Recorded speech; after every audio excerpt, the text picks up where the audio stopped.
Hello and welcome back to another Foxy No-Tail live stream here on YouTube, of all the places. I'm not tired, you're tired. I've been sleeping perfectly well for weeks. No, I haven't been awake all night yet again. How are you doing? It's 3:30 PM in India, says Vinayak.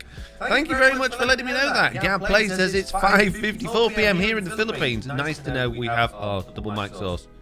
Thanks, Loy. Echo Hell is a fantasy novel. Yes, I understand. For some reason, that should be better. It was picking up the video camera microphone as well. That better? Hello, hello, Sloy. Thank you for joining us on this beautiful morning here on Truly Bedrock Season 4, live from YouTube. Can you believe, of all the places to go live, I picked this one this morning. Crazy. Yeah, what I've done this time is rather than going through Snapcam, which I use for Twitch so we can do the silly faces, I've just gone direct to the cameras, which should be better quality, but I didn't check that it included the audio source as well, which is crazy. I didn't want the audio source. So there we go. Right, peeps, it is nighttime, which is a good time. Hopefully, there's nobody online at the moment. There's AFK Lizard, which should hopefully be AFK and not sleeping, because what I want to show you is what we're going to be working on today and what I started working on in episode 7, which isn't due to come out until, I believe, like the 22nd of December. So, yeah, anyway. Oh, I've gone too high up. You should see if we pop down here a little bit onto what will be the AFK platform. We should start seeing things falling down and us getting many, many, many, many items. Not many things falling down. But I haven't finished all of the platforms yet, as you can see. I've only done a bit. And we've only done a bit of the rail because we don't have enough iron yet. But we're getting there. Mitz is here. By the way, everybody, Mitz will be so happy for me to tell you all this. It's Mitz's birthday. So could we get a huge, big happy birthday to Ms. T-Cat, who is her birthday today, this very day. Happy birthday, Mitz. Please share the texture pack that your game is bright. Love from India. It's already shared. It's on my website, foxynotail.com. Go to downloads, look for the brightness pack. You will find it. It's been there all along. I'm not using anything that you can't have. Oh, heard creeper. This is good news. This is good news. We're getting many, many, many items coming down. Look at all of these things raining down, giving us lots of items, which is just what we need because obviously we want to make a mob drop shop. We also need plenty of gunpowder for rockets. So what we're going to be doing today is extending the platforms, making more of them. We also need a daylight darkness platform, which is a kind of a weird thing to do, which we can either use water for, which is probably the easiest thing to do, or leaves or something. And then we need more rails and a collection system. So we've got a lot to do. I don't think we'll get it all done in today's episode, but at least we can try. Sloy says you already have a mob farm on TB. I don't. No, oh, do you already have a farm on TV? Yeah, nearly. Nearly. What do you mean already, Sloy? We've been on here for weeks. We've been doing Truly Bedrock for so long now. It feels like forever. I feel like I'm... Oh, there's a raid captain banner down there. Yoink. I'll take that. Oh, and there's a zombie in my scaffolding. Of course there's. I guess you had feather fall. Oh, jeez. Feather falling boots on. Come on, then. You can't, can you? Because you won't go on the magma blocks because they're dangerous blocks. Ow. A zombie in my face. Yeah. Yeah, feather falling... Some things might survive occasionally, but not always. Yeah, look, they had feather falling boots. Happy birthday, Mitz, it's Lofty. Many people saying happy birthday. Lawful Meteor, fantasy novel, Syrup, Danny, Exon Tom, or Xeon Tom, sorry, Kunal, Chaotis, Bird, Sonic Paul, Snap Flounder. Many, many people saying happy birthday, Mitz. This is good to see. That's very good to see. Right, let's get out of here. Oh, let's just beat this guy to death before he causes problems. Let's get out of here. Let's go to sleep. And then let's get building. And I'm going to go to sleep, even though we could get all of those tasty drops while we're awake. It's a bit deadly building at night. So what have we got in our chest so far? Oh, look at all of those things. Look at all of that gunpowder already. This is good news. You cold, Foxy? I am actually cold today. Yeah, you. I could get you some full blocks if you need them for the roof, says Loy. I'm going to be using water for the roof. I've got quite a few full blocks, and I've got like 2, 3, 4 double chests of cobble at home, so I'm pretty good, but thank you very much for that. I appreciate that. And the reason I'm using water is because now that we're in 1.18, we have double cave cap, which means we get up to 16 mobs spawning with blocks above their heads. We'll also, if we can utilize the top layer as a surface cap, which means we need something above it that's going to count as a surface still, but still keep it dark, which water layers do, we'll get an additional 8 mobs spawning on the surface, which means we can get up to 24 mobs at once spawning on this thing, which would be great news. So that's the plan, at least. But we got a lot of work to do. You can see I've done 1/4 and a bit, and then I run out of spruce. So we're going to have to do the rest of the trapdoors in jungle. Okay, I got a full chest of oaks in. Oh, if you got wood, yeah, great. Thank you, Loy. I would appreciate that. We can do a deal for that. But I don't. Yeah, just for the trapdoors mainly. I'd rather not use trapdoors. I'd rather use like coral fans or something like that, or buttons. But unfortunately, buttons don't work anymore. I haven't tested coral fans, and I certainly don't have 4 million of them, which is what we're gonna need for this pretty much. So let's go down, grab ourselves many blocks, and get building those platforms. And let's, oh geez, let's make a whole bunch of jungle trapdoors, I guess. Trapdoors are so expensive. What are you making, says Relly Botton. Botton? I'm making a mob farm. What are you making? Where's my music? It says it's playing, but I hear nothing. There we go. Just turn it up a bit. That'd help, wouldn't it? If you cannot hear music, turn volume up. Ta-da! Music back. Right, many trapdoors. This is good news. Right, and now many stone. There's not actually that much stone there. This isn't going to go very far at all, but we'll do our best. We will do our absolute best. No, are you not getting music? You are getting music. It says you're getting music. You must be getting music. Buttons haven't worked for a long time. I imagine they'll do the same with the trapdoors eventually, says Day. I don't think so, because it will be very difficult for them, although not impossible, to program it so trapdoors are both walkable and not walkable. Because in that position, mobs should be able to stand on those and walk on them for pathfinding, because that makes sense that they could walk over trapdoors like that. The problem is then telling the mobs they can't walk on them when they're open like that. So yeah, they'd have to suddenly decide they're not gonna have like trapdoors walkable at all, which I just don't think they'll do, because that'll make it way too easy to spawn proof your area. You just have to put trapdoors all over the floor and then mobs won't walk anywhere, I guess. Although it is really easy to spawn proof your area already, but anyway. You can grab whatever amount at my house at spawn, the one with the skull on it. There's a chest by the bed in the main room. Thank you very much, Loy. If I run out, I will remember that and I'll go over there. I really appreciate that. Thank you very much. Also, hello, Loy again. How are you doing? How are you finding TB Season 4s, Loy? Are you having a good time? Are you getting on with it all right? 3up says, now I can hear music. Yeah, I told you. It was just there in the background all along, just hiding. Nice and quietly.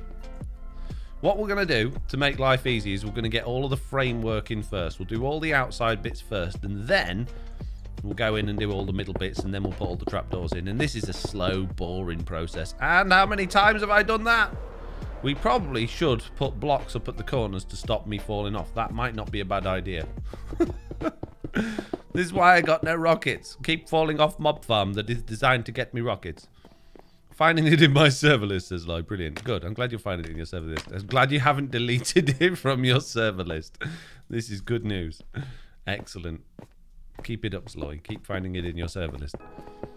It should be cheaper to build if you use top slabs. Top slabs... Yes and no. Top slabs technically won't count as solid blocks, so therefore the things underneath them might not count as cave spawns. I also don't trust that slabs are fully spawnable. The game, depending on the version that you get, sometimes slabs are spawnable, sometimes they're not. I don't want to risk it, so I'm going to use... Yes, I could do this a lot cheaper. I could make my blocks go twice as far by using slabs, so I just don't think... I don't trust them enough. Let's put it that way. I did consider it, but then I thought, no. What are you doing? Says Aluke Johnny. I'm making a mob farm. What are you doing? What farm is this? Says Ayu Young Ting Jin somebody. It's a mob farm. Jeez. All the questions. All the same. It's a mob farm. That way you get sugarcane and a gunpowder, so you have rockets. That way you get sugar... What? Dave Aspen said you could have a sugarcane farm nearby. I got a sugarcane farm. Got many, many sugarcane. Don't need sugarcane farm. But thank you. Lofty says, I got to refresh. You're pixelated on my screen. No, I don't want to be pixelated, Lofty. Sort that out. Jeez. Nobody likes a pixelated no-tail.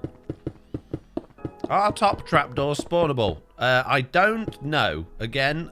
Trapdoors being ridiculously expensive, probably not the best thing to make a mob farm out of. Not a good idea at all.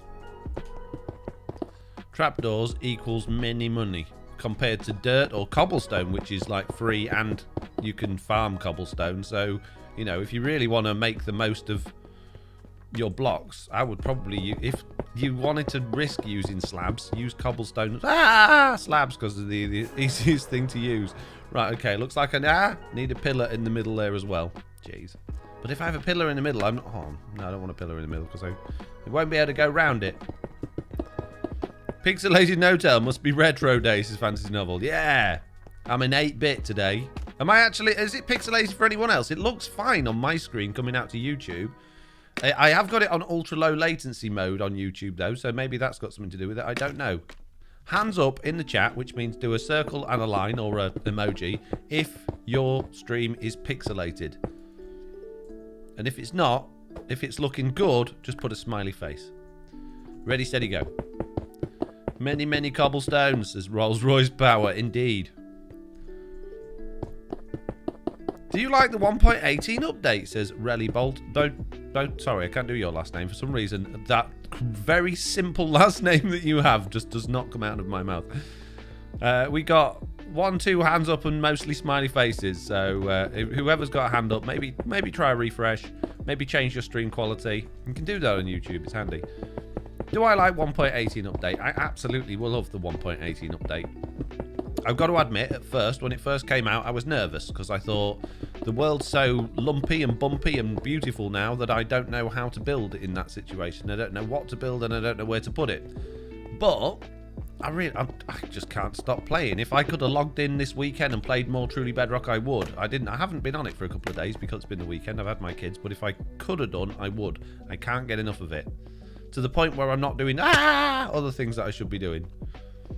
Is the spawn spheres working? 1.18 mine spheres and chunk borders weren't there. Yeah, you need to update. There was a problem with 1.18, changed some materials I wasn't aware of, so it broke. Should be working now, although I have had some reports that on the like the coordinates thing, the Y level is off, but I haven't seen that in my game, so I don't know if that's a below 0 problem or what, but I haven't had a chance to look into it yet.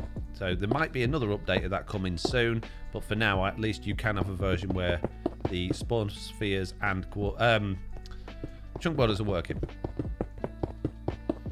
Nightbots did not like that message. Stop spamming symbols. Warning. We got Nightbot now. We're giving Mitz a little bit of a break. You know, it was hard work the last YouTube stream she had to do. So we've installed Nightbot, which Mitz has completely set up. So if it doesn't work, blame Mitz. I'm sure it'll work absolutely perfectly. But according to, it was actually Slack Lizard that recommended it to me. And Slack did say when you first install it, it's a little bit vicious. A little bit like Streamlabs bot is we've got on Twitch. He doesn't like anything. Everybody gets timed out. So yeah, you might find that you might have done something absolutely nothing wrong and been completely fine, and Nightbot just doesn't like you. If that's the case, you know, tough. Not a lot I can do about it. Be less, whatever it is. Bedrock or Java, says Shara. Yeah, sorry, I'm rubbish at names. For me, Bedrock, I played Java Edition for years. I've explained this quite a lot of times in videos and on streams before, but it's a hard one to get your head around. I prefer the feel of Bedrock Edition. Bedrock Edition, you're playing it with a keyboard and mouse at least. For me, feels better to play. I enjoy the feeling of playing it in terms of how the keyboard and mouse responds, how my player reacts to movement. I find Java Edition a lot more clunky, like it's heavier for whatever reason. But the main reason I like Bedrock Edition over Java Edition, nothing to do with that, it's to do with the fact that on Java Edition, you know someone else has already done it first. They've already thought of it first. Psycraft have been so far in and out of the game code that there's nothing left to discover, and you just feel like you're playing someone else's game. You don't feel like you're achieving anything. Whereas Bedrock Edition, when you discover something, even though there's millions more players playing Bedrock Edition, you feel, particularly as a content creator, that you were the first one to have discovered it. If it's a farm design or an idea you have, you feel a sense of achievement playing Bedrock Edition, because there is a technical community, and they are getting more and more involved with what's going on, and they are picking the game code apart and finding out what's actually right and what's actually wrong and how the best ways of doing things. But I try and avoid that as much as possible, because I really enjoy figuring things out for myself. But on Java Edition, I just don't see any point in figuring things out for myself anymore, because everyone else has already done it, and there's so many streamers and content creators for the Java edition of the game. I just find it so overwhelming. Just think, I can't be bothered with all that. There's too many. Whereas Bedrock, it still feels relatively fresh. Oh, look at that! Got a little alert there. Said something or other. 10 subscribe to the channel. Couple of new subscribers. Thank you very much. Welcome to the channel. Hello. Oh, we're at the top layer. Look, that was quick. Jeez. Hi, I'm a big fan, says Teen Gamer. Wow, I bet people like having you in their rooms on cold days then. Oh, warm days, sorry, to keep them cool. I'm a human being. Nice to meet you, big fan.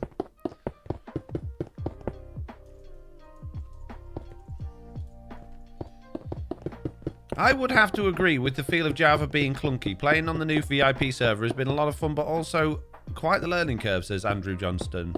Yeah.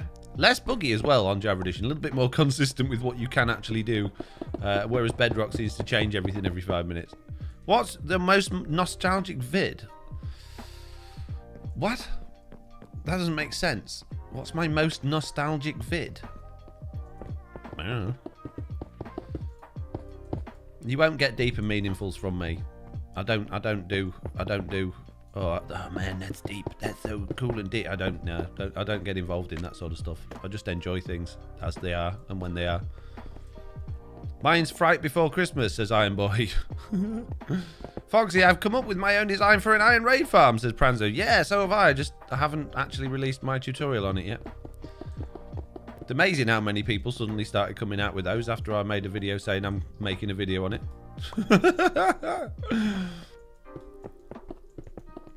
I also got a design for an iron raid gold farm as well, so there you go. Enjoy making that before I put a video out on it. A what? An iron raid gold farm? Yep, it gets everything except diamonds. It's got all your stuff, all your good stuff. And then, after that one, I'm going to mix it in with a generic mob farm as well, so it's just everything. It's the everything farm. And then I'm going to mix it in with a passive mob farm, a meat waffle. So you got to even... Oh, man. It's just going to be the farm. If you build any other... Oh, jeez. Farm on Bedrock Edition. You just... What's the point? Who's the owner of the server, though? Says Relly Bolton. What difference does that make?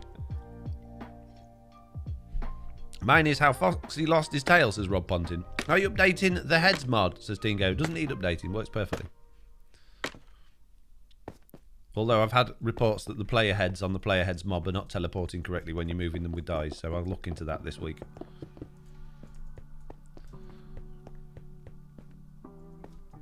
I need the Iron Raid gold farm. I couldn't get mine to work, says Cheeky Kitten. Well, then you've got an opportunity to keep playing with it and make it work. You've got an opportunity to learn and discover and figure things out without having someone else tell you how to do it. There you go. You're welcome. That sounds like the farm to end all farms. It sounds like lag waiting to happen and getting you banned from any server that you play on. That's what it sounds like. But it'll be amazing. All fuddling down into a single Trident killer that can't keep up. Overflowing with entities and XP. Burning holes in your server room. Oh, it'd be wonderful. And everyone would be building it. It's called The Nightmare Before Foxy.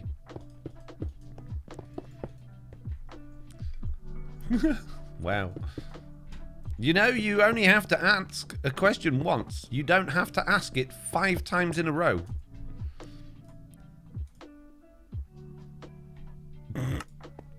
As a result, although I can see your deleted messages that have been deleted, I'm going to refuse to answer the question that was deleted. Actually, it's actually a very good question, but because you've just spent all of that time just completely spamming my chat with it, I'm going to ignore it. I'm going to teach you all that spamming the chat does not get your questions answered, okay? Ask nicely. If I don't see it the first time, maybe ask again in a few minutes. But then if I don't see it then, or if I have seen it and I've just chosen not to answer it, then just think, oh well, he's not answered that question. What a shame. What's your favourite farm, Foxy, says Relly Botton. I don't really have a favourite farm. Just whichever one I need at the most at the time, I guess. No, actually, no, I do have a favourite farm. My Guardian farm. My Nether Portal XP Guardian farm is the best farm I've ever made. The reason for that is because I was the first person on Bedrock Edition to come up with using nether portals for Guardian farms, and then that started a wave of crazy Guardian farm designs, because I figured out that there were spawn spots.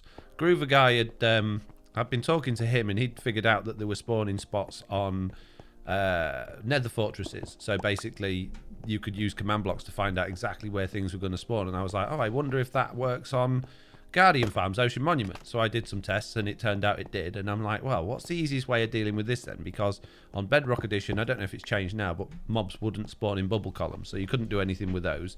We didn't have Trident killers at the time, so I was like, oh, well, if I just send these things directly through into the nether, then I can keep the mob cap going at full rates and get like never-ending Guardians coming through this thing. So I made a farm on that, and then all of a sudden everyone else had made one as well. G'day, Foxy, how are you? Says Davlamin Uthrida. I'm good, thank you very much. I've tried designing my own iron farm for my new 1.18 Bedrock world. Never hated villagers more, says Nathan. Yeah, well, villagers suck, but they're very useful. So you've got to use them, I guess. What are you going to build next when that farm was finished, says Chester the Joker. Whatever I need next. I don't know yet. I haven't got that far ahead. I tend to take things in steps. I haven't planned ahead. Ram Pawar says, figuring out stuff yourself is fun. I didn't know villager could sleep on stacked beds until I was making my own iron farm. They can indeed, but be careful that if they wake up on top of one of the beds, they don't end up half in a block above it and suffocating. And also, if you do the beds too high up, they can't get down. Where are you going to AFK at the farm? Just down there, on that block there. That's my AFK spot. Only one piece of stone, really? Oh, I didn't want to have to do the rest of it out of cobble, but it looks like I'm going to have to. I suppose we could go mining, because I do need more iron. I desperately need more iron for this, because I've only got a tiny bit of iron. I've got to make loads of minecart and rails. So we might have to go, instead of finishing this bit off, which I was hoping to get done first, we might have to go and do some iron caving. Hands up in the chat if you know the best level to find iron at in Minecraft 1.18 on Bedrock Edition. What farm is this, Foxy? It's a mob farm. Chicken farm is the best, says... wow, a name that I have no idea even how to start. It's antique, but with Q at the beginning of it. Doesn't make sense.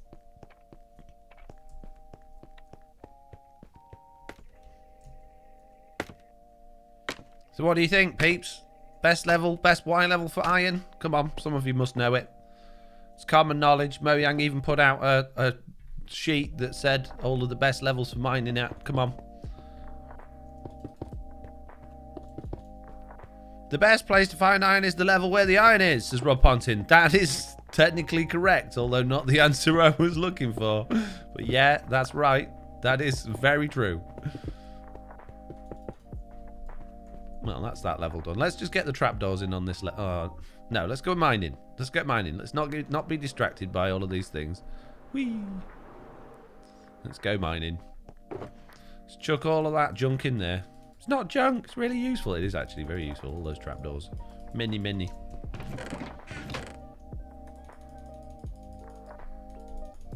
It's bad. Jeez. Doing morning live streams. Right. Why do I talk about these things on stream? It's so stupid. In the evening, when I do my live streams on Twitch, I can drink a 2-litre bottle of water, a flask of coffee, and a big, large cup of coffee without any issue whatsoever. However, these morning streams, I'm already busting for the loo. I might have to do a BRB in a minute because I'm absolutely busting. It's not ideal. Right, home is... Oh, geez, which way is home? That way. Oh, go find a vein of iron in Deep Slate, says Crafted Deer. Oh, yeah, I'll just stumble across one of those, shall I? That's a good idea. I put out my my video of me fighting 2 withers on the surface. And bear in mind, all I had was... I had my diamond armor and weapons, but I didn't have totems. I didn't have bee farms or anything like that. And all of the... Well, not all of the comments, but I got a few comments basically saying, oh, you should do this. You should use totems instead of milk. You should use honey instead of milk, which doesn't even work for with the poisoning. And it's one of those things like, yes, I would find more iron if I found an iron ore vein, but it's not like you just stumble across them everywhere you go. They're very rare. So the suggestions like that are totally stupid. It's totally pointless going, hey, go and find an iron vein. Yeah, okay, mate. I'll go find $1 million just in the drain outside my house as well after this live stream, shall I? Of course I want to. How do you just go and find one? Jeez.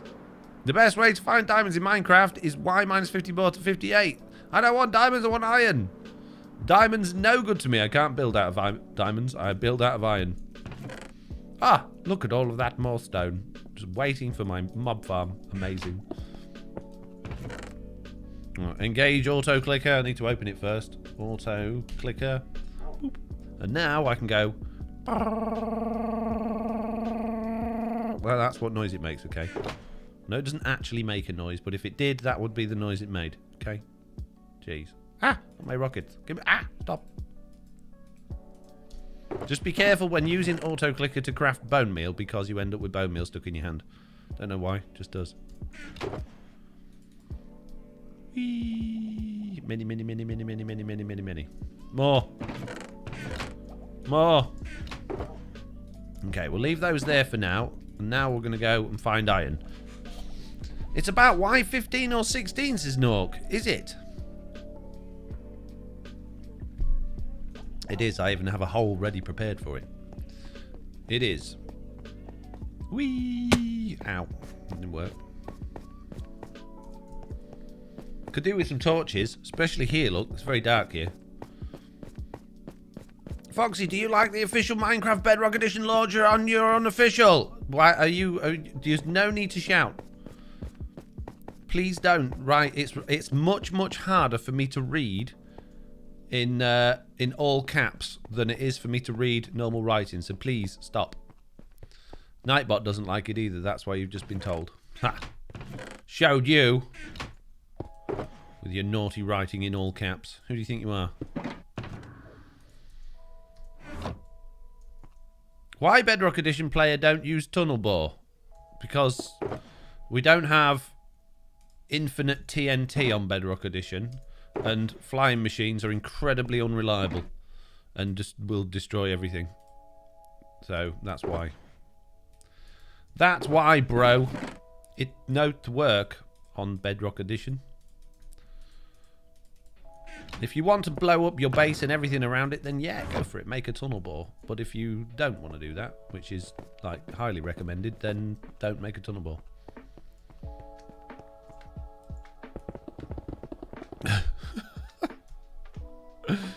Thank you, mates.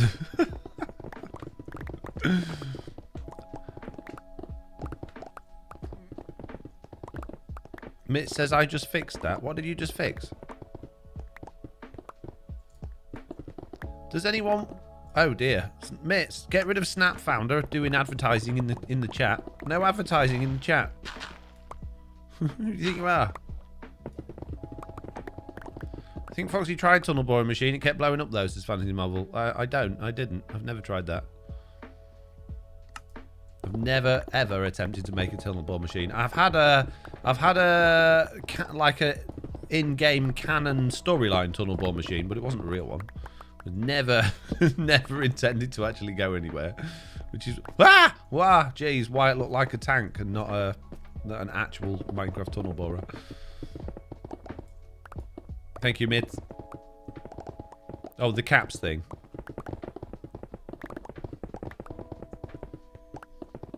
Hello, big fan here. We've got lots of big fans in the chat today. I didn't know fans could talk. I thought they just blew air around. Jeez. You're so bad at jokes. I know. Shut up. Leave me alone. Oh, look. Iron.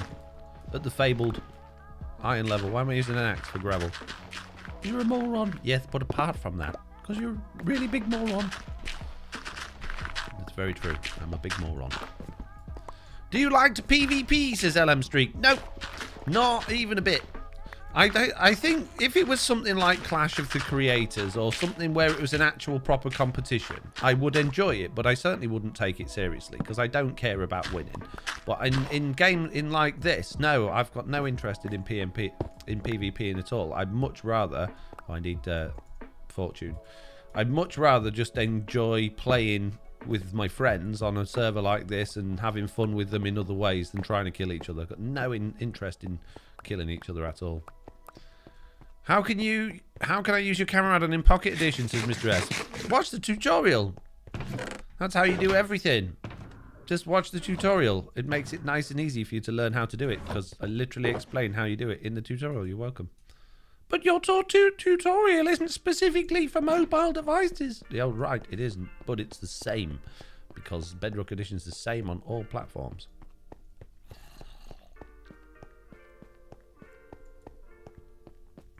But I don't know. I skipped through the video and I couldn't find the answers I was looking for. Oh, really? Because probably I just skipped through the video. But I can't be bothered to watch all of it. Well, that's your problem, mate.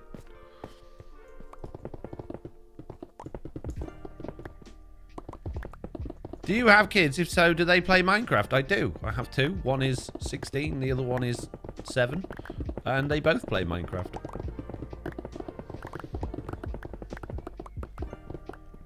Do you explain how to get add-ons on the Switch? No idea. Don't have Minecraft on the Switch, and I wouldn't recommend anybody ever had Minecraft on the Switch because it is by far the world's worst platform to play Minecraft on. It's buggy. Most of the time it doesn't even load. It crashes. If you've got Minecraft on the Switch, get your money back and get a different platform to play it on. And don't give me the excuse, oh, I've only got a Switch. It works on everything. You can play it on TVs, you can play it on Fire Sticks, you can play it on phones, you can play it on really old phones that you can get from the tip. Go to the junkyard and find an old phone, play it on that. It's better than playing it on the Switch. The Nintendo Switch version of Minecraft should be put in the bin and forgotten about. Mr. S says PS4 is better than Nintendo Switch. It is in terms of reliability, but I would never play Minecraft on PlayStation either because Sony and Microsoft won't play well together, which means you can't join servers. You also can't use a file manager, so you can't have add-ons or anything like that on there. It's completely locked down version of Minecraft. Complete waste of your time. Get it on phone, Android, iOS, Xbox, PC, Fire Stick, any of those things, and you'll have a much better experience than you will playing it on PlayStation or Switch. I would recommend, if you have to play it on a PlayStation or Switch, do it on PlayStation, but Minecraft on Switch is not worth having. Not worth having. You can play it on a calculator. I'm sure there is a calculator version of Minecraft Bedrock Edition. Wouldn't surprise me in the slightest. Raspberry Pi better than Switch? Yeah, I would imagine so. It probably runs on Android, so yeah, it's going to be better. Android version of the game's very stable and very open to be able to do what you want to do with it. Why have I got no... Oh, my beacon's all the way over there. That's why I've got no beacon juice. I need beacon juice.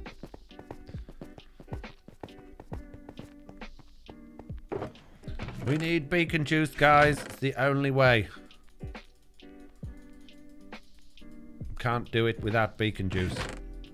We're going to have to go close to the beacon. Or we could start digging into the floor, actually. That makes more sense. We're at Y16 here. 15 and 16 are good. So let's just start tearing out the floor. All your torches will go out. Yep. And I'll find big holes in the floor as well.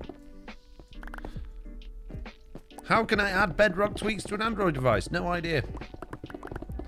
Google it. I am not here. I'm not Google. I'm not here to help you with your problems. I'm not Dr. Foxy No Tail. I'm just a content creator that's made a few add-ons. I don't play Minecraft on anything other than Windows 10. So if you want help with Minecraft on any other device, I can't help you. I've never played it on console. I've tried play it on mobile and will never do it again because it's awful. Super chatted 27 cents. Thank you very much. Wow, 27 cents super chat. Amazing. Thank you very much. Appreciate it.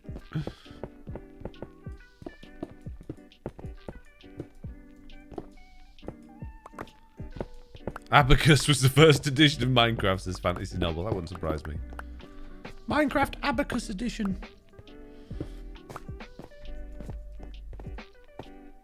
Is it possible to prune multiple selections using your pruning tool? No. No, it is not. Well, it's rubbish then. Yep. Totally rubbish. Don't waste your time with it. It's useless. Do you have an interest in making advanced redstone contraption? Yeah, sometimes I do. Sometimes I get the bug to do redstone and want to play with big redstone contraptions. But it's getting less and less.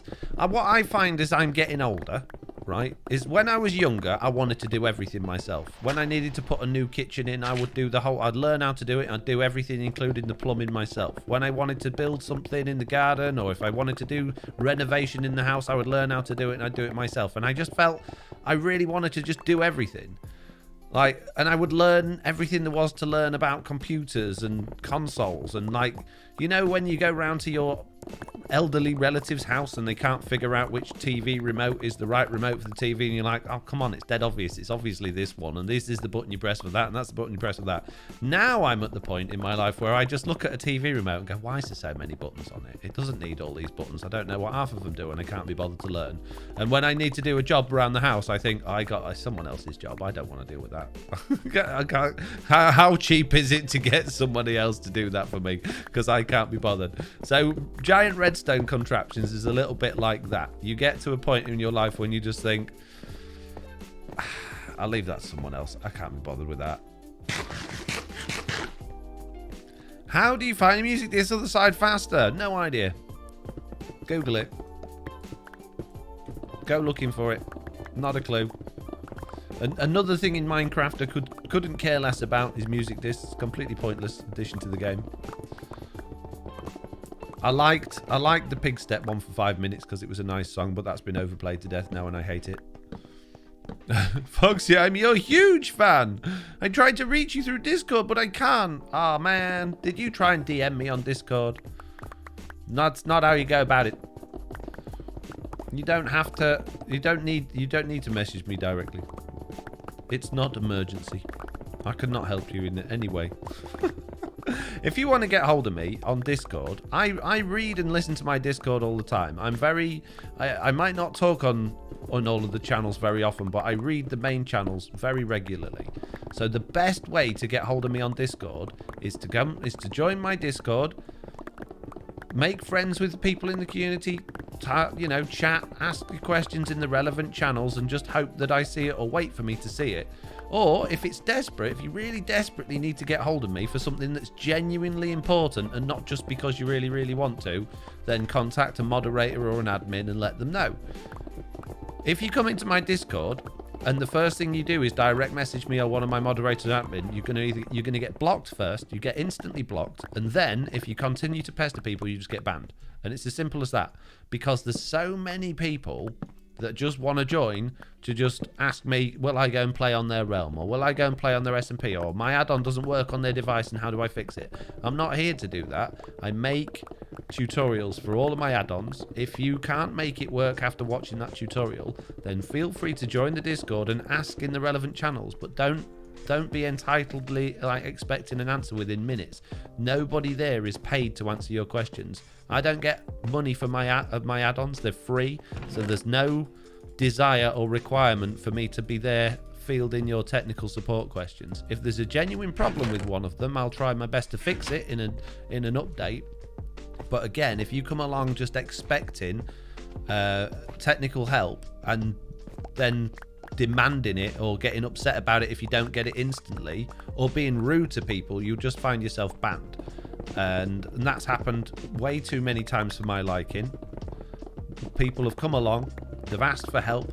People on my Discord have gone out of their way to help them through their problems. They've talked with them for hours, going through how to do this and maybe try that, and really genuinely taking time out of their day to help them. And then they didn't even get a single thank you or any response, just K-bye. And that's just, in my mind, it's totally disgusting. So if you need help for something like that, then the least you can do is have patience and then have gratitude for anybody that does attempt to help you. If nobody attempts to help you because for whatever reason they can't or they don't feel they know the answer, then unfortunately that's just how it has to be, or that's how it is, and you're just going to have to try and figure it out yourself. To the channel. Thank you very much for the subscription to somebody whose name is so small on the screen I can't see it. Subscribe to the channel. 2 more subscribers. I just want to chat, that's all. I don't need any favors, just want to send some building concepts for your base, that's all. Well, feel free to level up in my Discord and post pictures in the pictures channels or stuff like that, but I, again, don't have time to just chat to everybody that's out there. There are lots and lots of people that want to chat talk to me. There are lots of people message me daily asking if they can play with me. Can they join Truly Bedrock? Can they join my worlds? Can I play with them? Can I play with their kids? Can I do this? And the answer to everybody is no, because if I did all of those things, I wouldn't have any time to make YouTube videos or add-ons or stuff for the marketplace or all of the things that you like from me. I wouldn't have time to do, which also means I wouldn't have time to actually earn a living on here, which means I wouldn't be able to play Minecraft at all because I'd have to go and get a job. So no, I'm really sorry. I know you all, well, not all, but a lot of you would really, really like that and think it would be the best thing in the world, but it's just not possible. I'm one person, okay? What do you have on your wall in the background? That is a piece of art that my friend made for me. My best friend in real life made me a piece of art, and it's got an F and an X on it for Foxy, and it's resin-based artwork. I've got a video on my second channel of him actually making it if you want to check that out. I made a Minecraft Bedrock vanilla quarry, but at the time of testing it breaks because of the amount of block moving and light updates. Yeah, things like that are best off on Java Edition, sadly. Bedrock's just not designed for stuff like that. Doesn't handle it very well. They say never meet your idol, says Fantasy Novel. Foxy, I have an idea. I don't know if it's possible, but create a map that teaches new players how to build each farm like Raid and Guardian. That is a good idea. I'm not entirely sure how that would work, but that's a nice idea, Rob. Feel free to message me that one, because I like that. I just have to put a little bit of thought into how that would actually work, but that is a really good idea. The only problem with that is it would be out of date very quickly, because the fact that Bedrock Edition changes core game mechanics almost every single update, that would require a lot of work going forward to keep it up to date. So, yeah, I like that idea. Relly says, do you know JC Plays? I've heard about them because a lot of people spam their channel in my channel comments for whatever reason. I never understood that, why you would go to one person's comments and start advertising for someone else. Doesn't make sense. But other than that, I've never seen them or watched their videos or anything like that. But I am aware of them purely from that perspective. Which is not a very nice perspective to know them from, but I don't think it's them that's done it directly. I'm sure it's just people fans of their channel going to try and spread the word as much as possible. But it is damaging to that person. If you go and do that, if you've got like, oh, I really like this channel, so I'm going to go and start advertising it in other people's channel, you're actually giving that person a really bad reputation, and it's very damaging to that channel. It doesn't actually do any good at all. It is just damaging. So no, don't do that. And if you're ever thinking about doing that for me, definitely don't do it. Never ever do that. It's bad. It's not helpful. What are your thoughts on YouTube removing the dislike button? At first, I didn't really care too much about it because I just thought, well, I don't use the like or dislike button myself. I don't leave comments on people's videos, so I'm probably not the sort of person that's going to get particularly upset about this. I don't care about it from my own videos perspective, but after watching quite a few YouTubers talking about it, Linus Tech Tics, I watched their video about it. I watched PewDiePie's video about it, and they're all very good, interesting points of view on it. And I have to now agree that I think it's a bad thing for them to do. Subscribe to the channel. I can see now that there are a lot of circumstances where being able to show that this video is not good and, you know, shouldn't be watched, particularly for tutorials. You know, if a tutorial's got a lot of dislikes, then you know it's not a good tutorial to watch. You remove dislikes from tutorials and all of a sudden every single tutorial out there is going to be wasting people's time when they're trying to watch it and realise it's just a load of junk. So yeah, I see a need for the dislike button, and it's I don't think it's a good idea they got rid of it.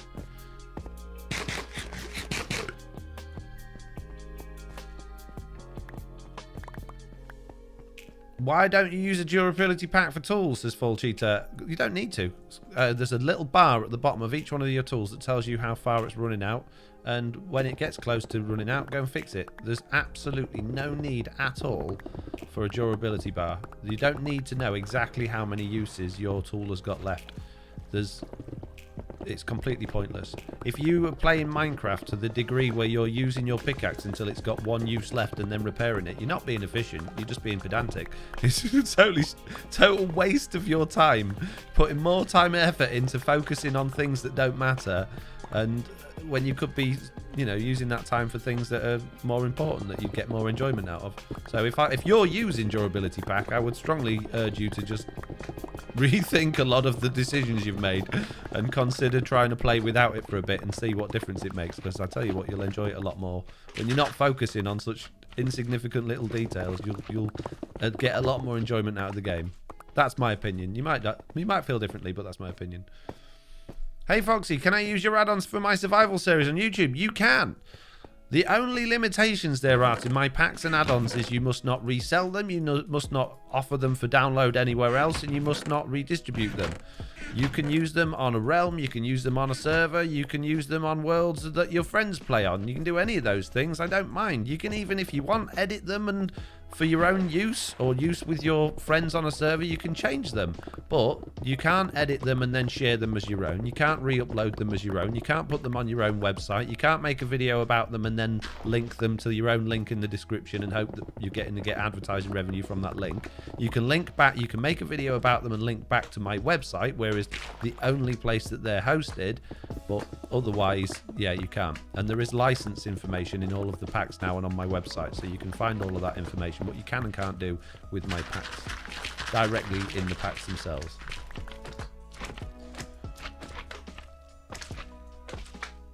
Well, hey Foxy, is there a tool like Enchanting Table Seed Checker for finding out what enchant we get at Table Bedrock? I can't find it out. No idea. Again, I much prefer to play the game the way it's intended with stuff like that. Mechanics like that where you, like, I know there's tools out there you can see what trades villagers will have. You can get a resource pack that will tell you what the trades a villager will have when you roll them before you've unlocked their trades. I don't like that. I think that's really cheaty. I much prefer to play the game the way it's intended, particularly with the enchantment table. Like when I first started playing on Minecraft, the enchantment table didn't even have like writing on it. It was all in the galactic alphabet, so there was no way of knowing what the enchantments were unless you knew how to use that alphabet, and it was completely random, and there was no grindstone to take the enchant back off again. So when you got that enchantment on a tool, if you'd made a diamond pickaxe and you went to enchant it, you had to just really rely on luck, which meant that back in those days we didn't all have silk touch pickaxes and fortune 3 pickaxes with mending and unbreaking and stuff like that, and there was no mending, so it was all a complete surprise whatever you got. And I quite liked it, although I did prefer it when it became so you could actually see what you was going to get.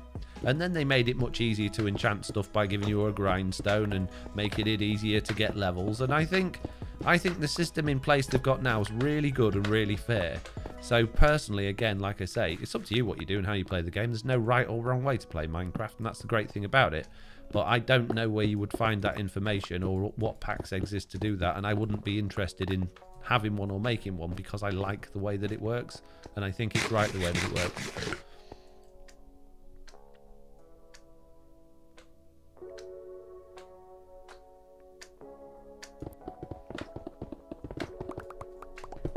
I'm not getting much iron, considering these are the best places to find iron on Bedrock, or on 1.18, sorry.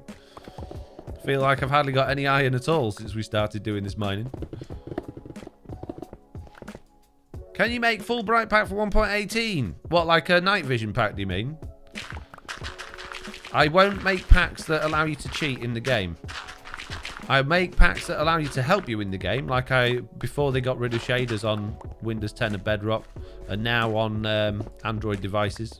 RIP, shaders on Android. I made like light level packs, and I made chunk border packs and things like that. But they're not really, they're more for helping you with your perimeters and chunk aligning farms, and that's, I think, is essential that you chunk align farms because of all the bugs with entities despawning on chunk borders. I think that should be built into the game, to be honest with you, until they fix those problems, which they won't, because those problems have been around forever, and I don't think they're ever planning on fixing them because I don't think they know how.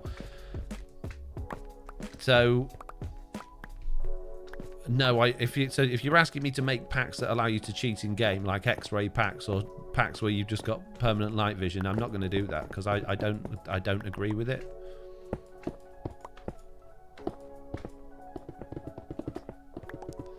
I think thank you for the chunk border pack. It has been invaluable in my game, says Danny. Well, you're very welcome.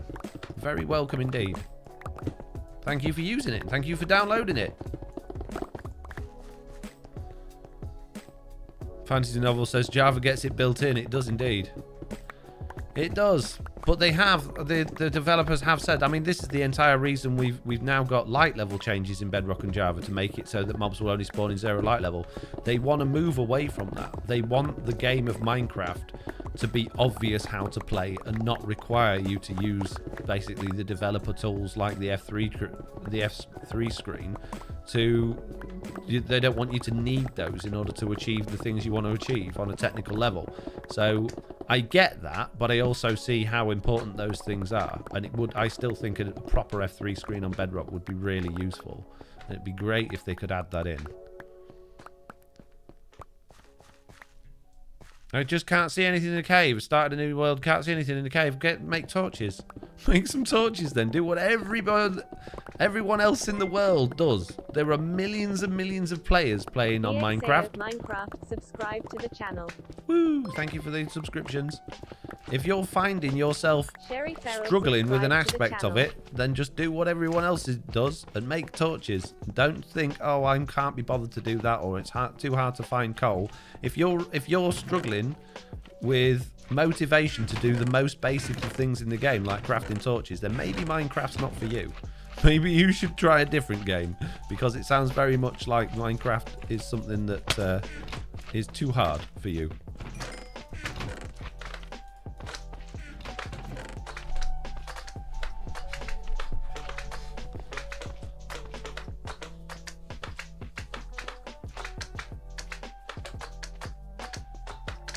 Your marker pack is great too. Saves me so much time, says Curtis. Thank you very much.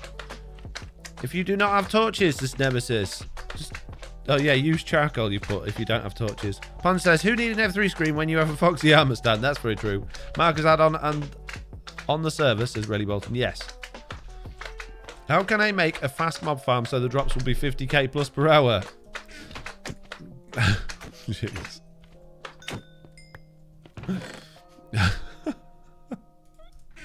Mates, can we?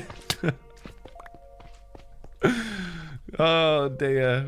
Can we have a chat command for when people ask impossible questions? How do I create real money? Please tell me the answer, Foxy No-Tail.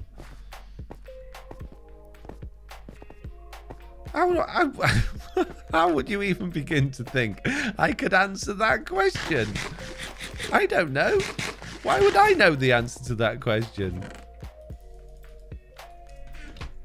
And if I did know the answer, surely it would be a bit more complicated than I would have time to answer on a live stream. Jeez.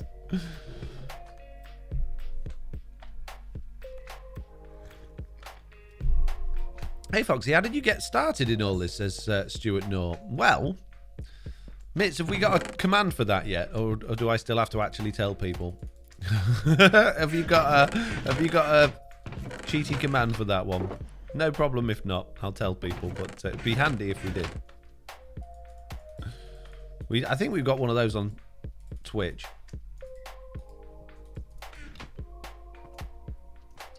How do people actually join Truly Bedrock, says Rolmick? They actually don't. They actually just get invited if they are an amazing member of our community. We know them inside out, back to front, and we know they're going to be a good mix for the team. We know that they're making consistent quality content, and we know that they would be interested. Otherwise, they don't. As you will have seen, this season we didn't add any new players. We're not into the idea that we just add in new players for the sake of it, or for numbers, or to create interest in the community. We only want people on this server that we get on with, that we trust, and that we know aren't just going to cause problems down the line. Not necessarily in terms of griefing, but if we like to have people of a similar ideal and opinion set, and well, just basically people that we know that we will get on with as friends, not just play Minecraft. Subscribe to the channel. Oh no, someone's unsubscribed. Real friends, says Dalavermin. Yeah, basically, exactly. Mitt says, I haven't added it yet, will do though. Okay, in that case, the way I got started in all of this is I was playing Minecraft for fun a bit. Not all that much, but I was. A long time ago. In fact, getting on for 10 years ago now. And then I can't remember. Then my son turned about 7 years old, and he really got into playing Minecraft. Why is there a... What? What? Why? And, he didn't live with me. He lived with his mum. And he started getting into watching YouTubers like Stampy Longnose and iBallistic Squid, and there was a new craze of Minecraft YouTube coming out at the time. There wasn't much of it before that. It was really early days on. And I basically thought to myself, I got everything I need to be able to do that. I've got stuff I can record with. I have the technology to make videos, and that would be a really good way for me to not spend time with my son, but bond with my son while he wasn't here with me. When he was at his mum's, he could see me in videos, and he could watch what was going on. So I started to make videos for him more than anything. I created the character Foxy No Tail, which was a play on words for Stampy Long Nose, Foxy No Tail, the same sort of thing. It was based on Fantastic Mr. Fox, who was the favourite character out of all of the books I'd read when I was growing up. It was my bed. And it sort of grew from there, really. And then all of a sudden people started watching the videos, and I started becoming noticed. And then he started to get a bit older and slightly less interested in my videos in the game, but other people's interest took over. So now I make videos for you guys, and my youngest son, who's now really into it, and not so much my eldest, who started it all. There you go. That's how it all began. Now it's time to fly. Actually, before we fly, I'll take some more gunpowder with gunpowder. What's it called? Sugarcane with me, so that we can make more rockets next time we get gunpowder.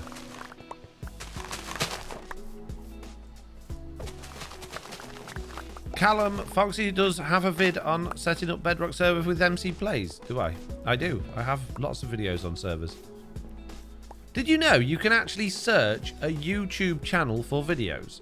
You might not know this, but if you go to YouTube.com/Foxy NoTail, basically go to my YouTube channel, and then go to videos, there's a little search icon, and you can search just in my channel for videos. Ready button again with many questions. Do you have RTX, Foxy? I do, yes. Speaking of many questions, if you've got questions that you'd like me to answer, Slack Lizard and I have started a podcast called the Minecraft Update. Ooh!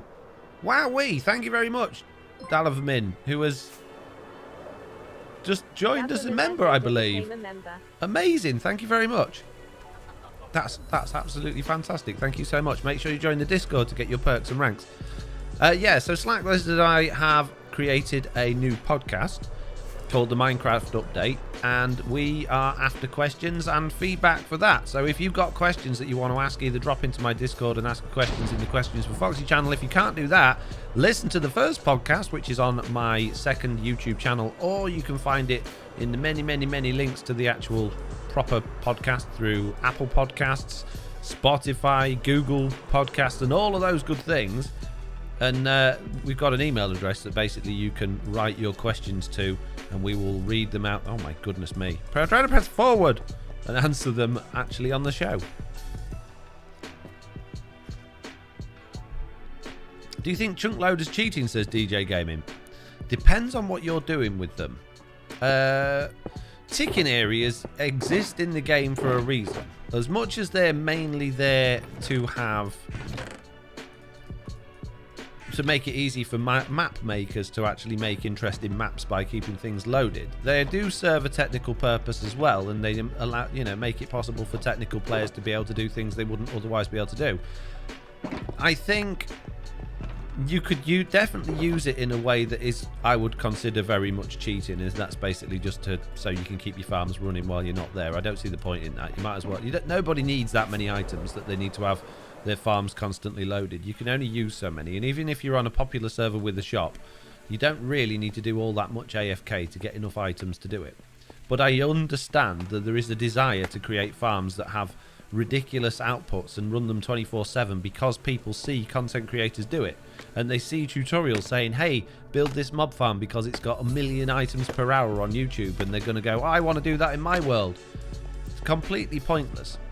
You only need as many items as you can either use yourself or that you can actually sell on a server. You don't need any more than that. Having chests and chests and chests of items is doing nothing other than causing you lag. And although a couple of people might consider it mildly impressive at the start, they're soon going to just think, well, that's not that impressive anymore because we've seen it now. So consider rethinking how you do Minecraft in those circumstances. Do you need to have your farms chunk loaded? No, I don't think you do. Are you playing on a server and you want to use a chunk loader? Well, don't, because you're going to just create lag for players when you're not online, which is unfair. So it's up to you. Like I said before, there's no right and wrong way of playing Minecraft, but there's often a good reason to think about how you're playing Minecraft, and is it really a way that you want to play it, and is it really fair on other people that you might be playing with? Because you should always play in a way that is fair to others, especially if you're playing on a realm or a multiplayer server. Hogging all the resources and making life difficult for everybody else is not a good way to play, and it's not a nice way to play, and you'll find yourself not having many people to play with in the future if that's the way you do play. So yeah, just be considerate, I guess.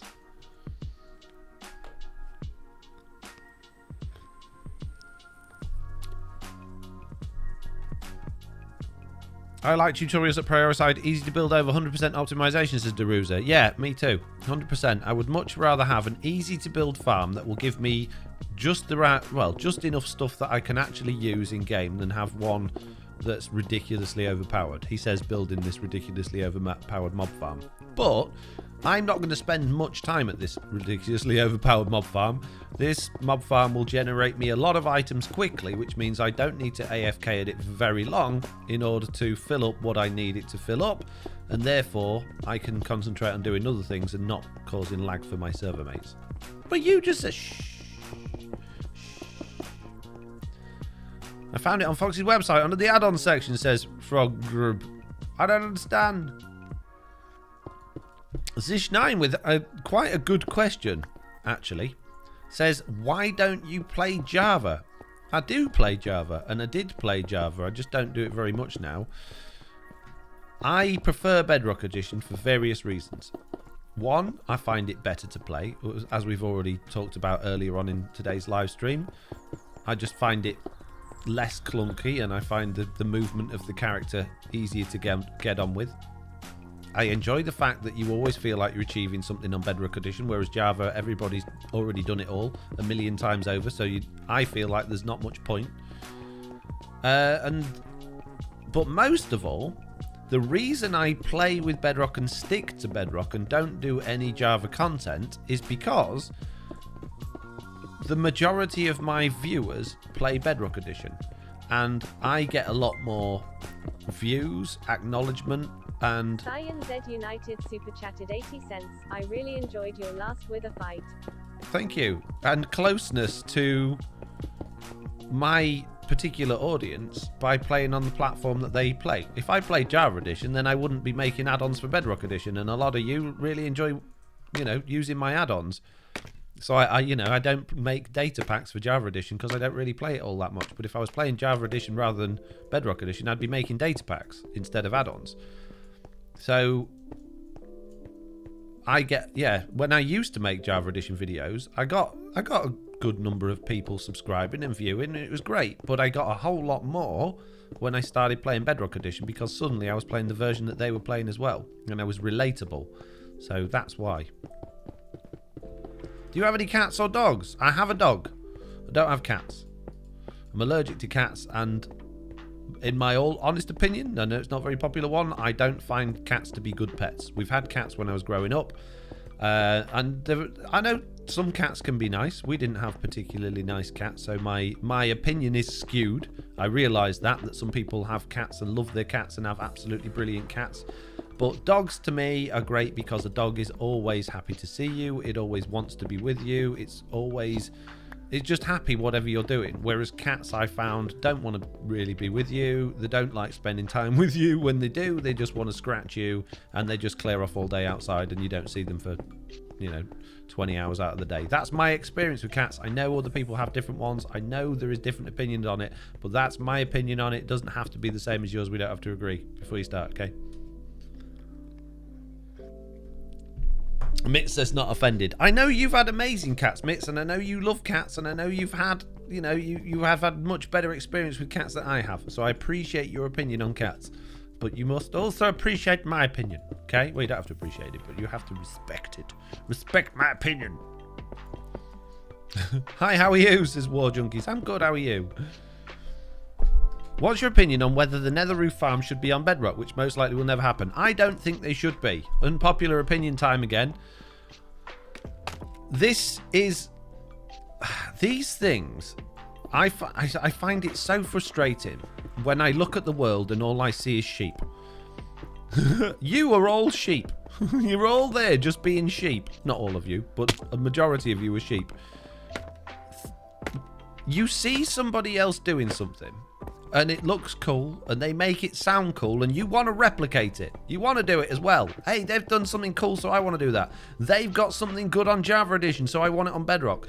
Why can't you just do something cool yourself on the version of the game you're playing, and then other people go be the sheep to you? Because someone else can do something doesn't give anybody the entitlement or the reason for them to be able to do it. So there's no need to make nether roof farms at all on Java Edition or Bedrock Edition. The reason they do it is because it saves them making a perimeter, which on Java Edition was important because there was no simulation distance toggle. So their simulation was as big as their render distance, which meant mobs could spawn miles away from the player.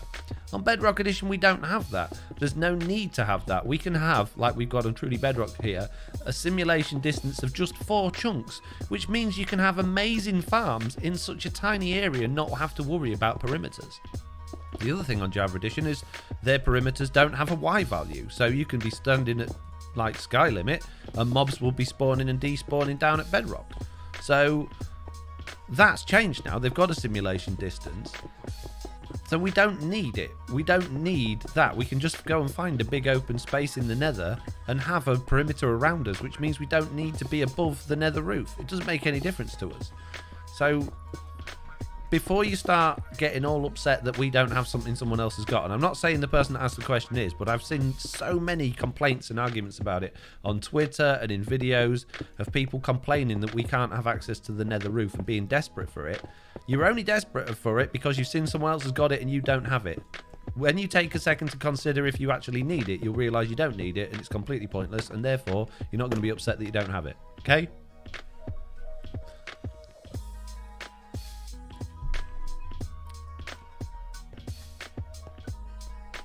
One day Bedrock Edition is going to take over the world, trust me, says Abe. I doubt that very much.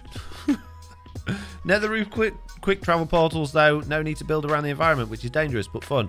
Well, considering you can't link, well, I don't know if they've changed that now, but you can't link to a portal above the nether anyway, above the nether roof. It just generates another one down below. That's point is mute.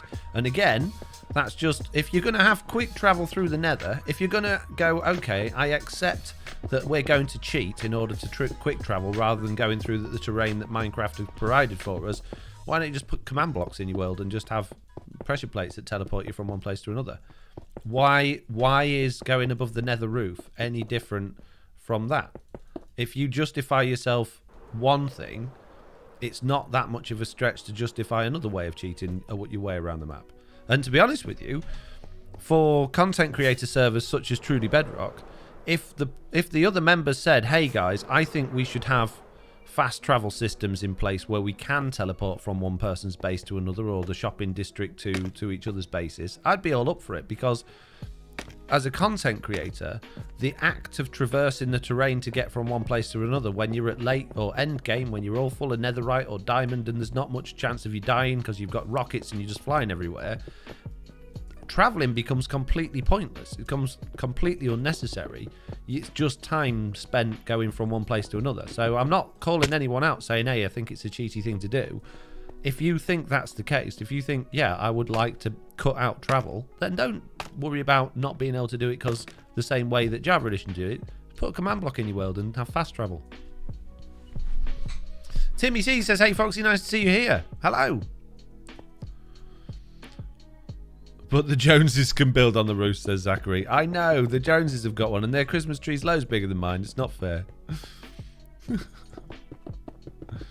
The Joneses' Christmas tree's 9 foot tall. Yes, but you only have a 5 foot ceiling. Well, I don't care. It's not fair. Theirs is bigger than mine. But they've got a 10 foot ceiling in their house. I know, but it's not fair. They shouldn't have it if I can't have it.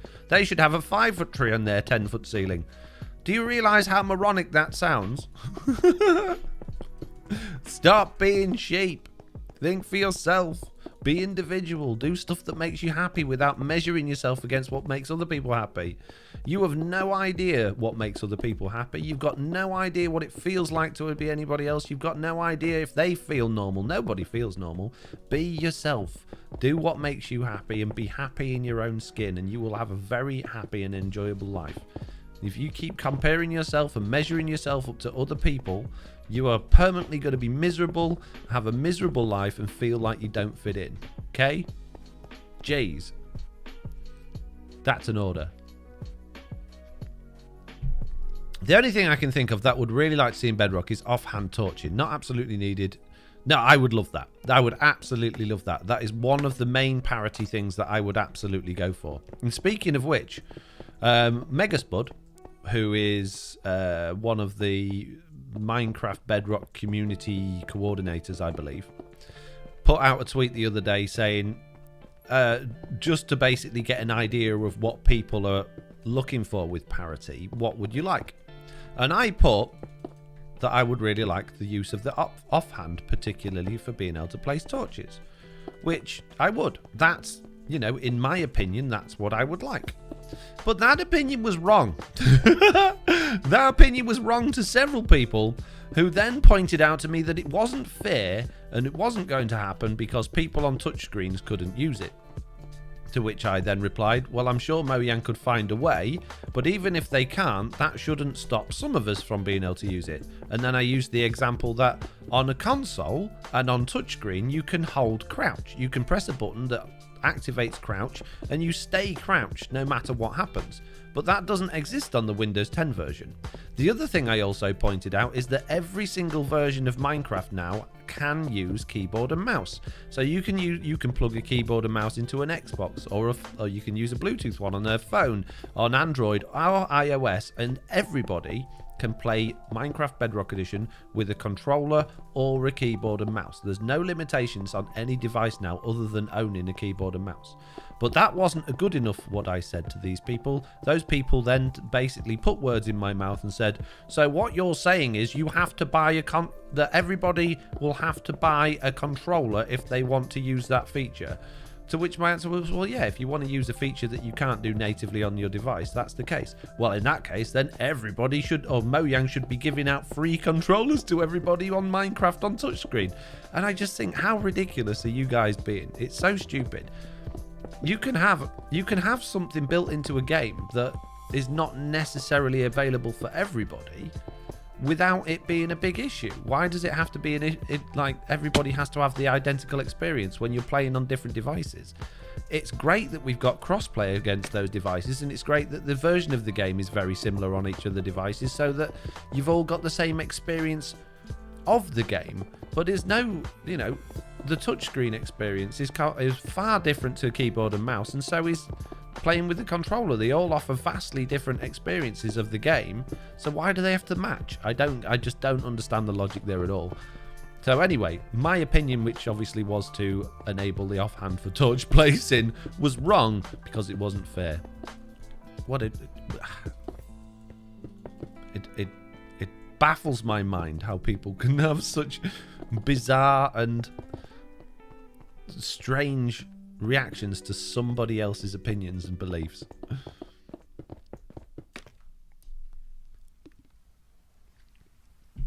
Well, you can't pick block in mobile, so that's the start. Exactly, and nobody's complaining about that. And if they are, if you really, really want to be able to pick block in mobile, then it probably would be a good idea to ask Santa for a new controller for your mobile device, or a keyboard and wireless keyboard and mouse to plug into it, or something, rather than just complaining that it's not fair. And I get not everybody can afford everything. I totally understand that. There's loads of things that I'd love to have that I can't afford to have, but that's just life. That's just one of those things. But I don't think we should unenable some people just because other people can't or refuse to or have an issue with it, It's like saying, well, let's have the speed limit at 5 miles an hour on all roads because cyclists can't go faster than that. Well, actually, I can do 14 miles an hour on my... No, but some cyclists with rubbish bikes that have, only one wheel struggle to go over 5 miles an hour. So let's limit all vehicles on the roads to 5 miles an hour so that the people on those really, really slow bikes don't feel too bad. Okay, this is a good idea.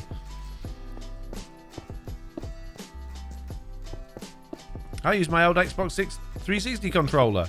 You can plug pretty much any controller into a phone these days. You don't even need to do it through Bluetooth. You can actually just plug them in through USB. It's amazing. If you can remove one mob, which would it be?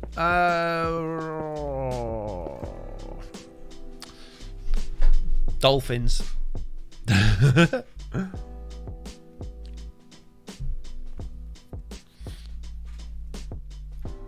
Definitely dolphins.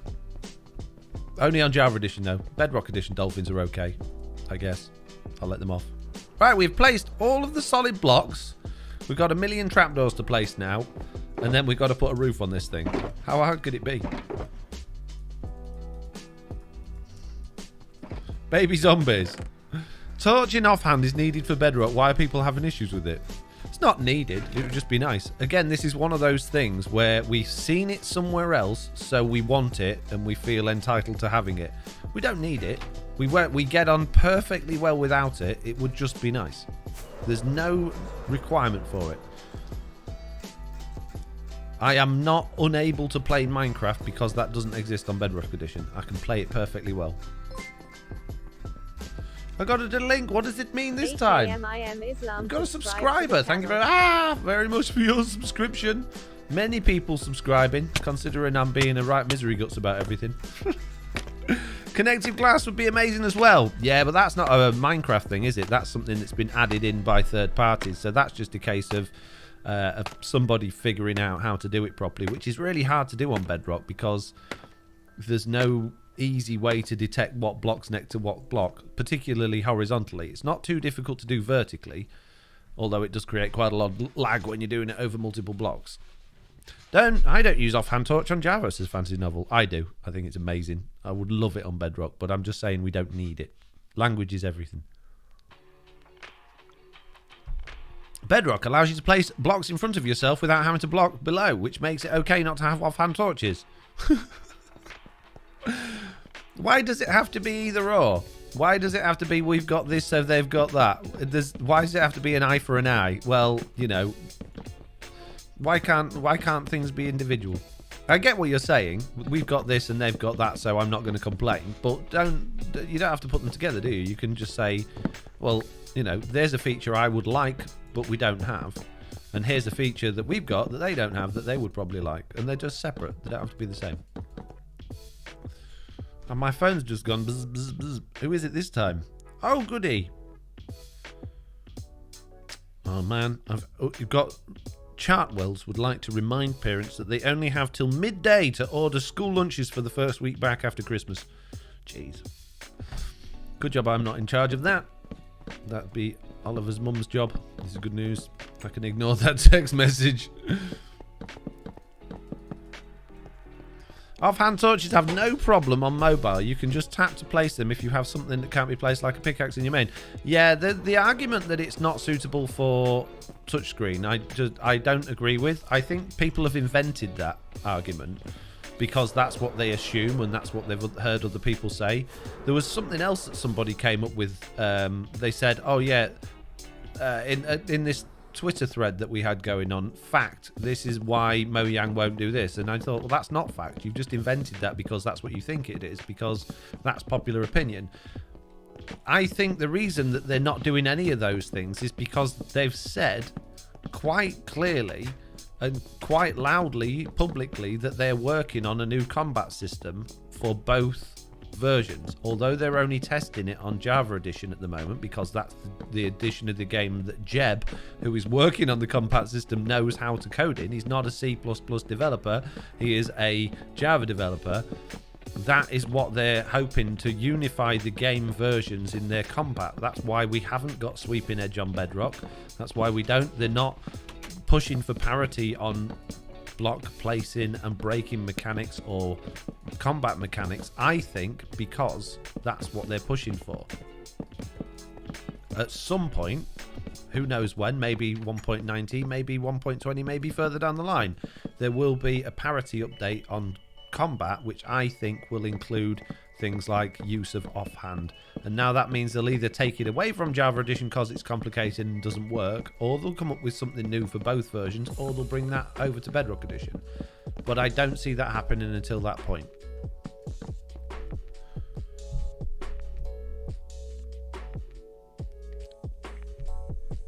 Wow, lol, says Mitz. What was the wow to?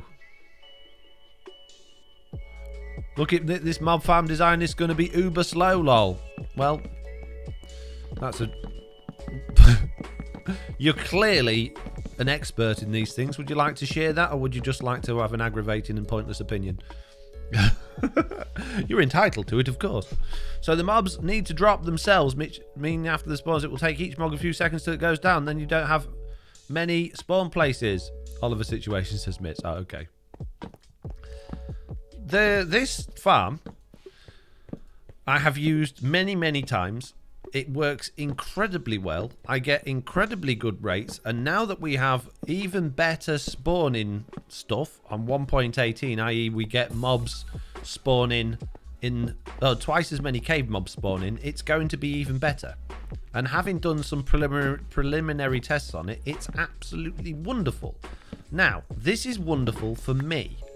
Wonderful and great for how many drops I get, in my opinion, based on my needs and requirements.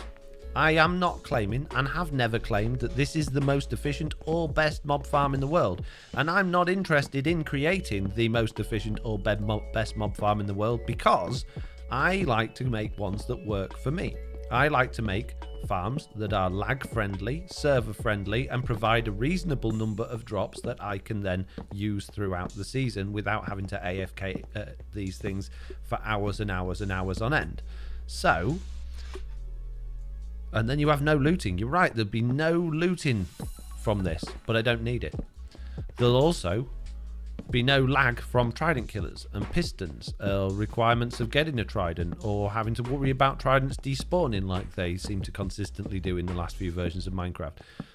It is a farm that it will be 100% reliable, with no moving parts, with very, very little... Oh, there will be 4 hopper minecarts, sorry, some moving parts. Very, very, very, very lag friendly, very reliable, and nice and easy to build, and nice and easy to use, which fits my requirements perfectly. 100 likes, Foxy, says someone. Does that mean this stream's had 100 likes? That's good. Thank you very much. Thank you very much if you're one of the likers. And if you're watching this, there's 177 people watching. If you're watching this and you haven't liked the live stream, what are you doing? Hit that like button, you meanie. Jeez. Unless you don't like it, obviously, in which case hit the dislike button. But then no one will be able to see that soon, so it's pointless. So just hit the like one, and then we'll know if you've disliked it, honestly. 103 likes, Foxy, says Timmy. Amazing. Yay. My bad, says Zachary Dupreez. There's no bad. What's your bad for? Hey, what? Johnny Banos, really trying to get my attention with banners on shields. I've seen that message flag up a few times now. I don't... As you play Minecraft, there is 2 things that I would consider why it's completely pointless to have banners on shields. One is unless I press F5, I can't see my player. And playing like this, in this point of view, is completely pointless because I can't do anything. Which means the only purpose of having a banner on a shield is for other people that are looking at me. Which, well, I don't know about you, but there's not many people in this area looking at me right now. Mobs are not going to be particularly interested in what pretty pattern I've got on my banner.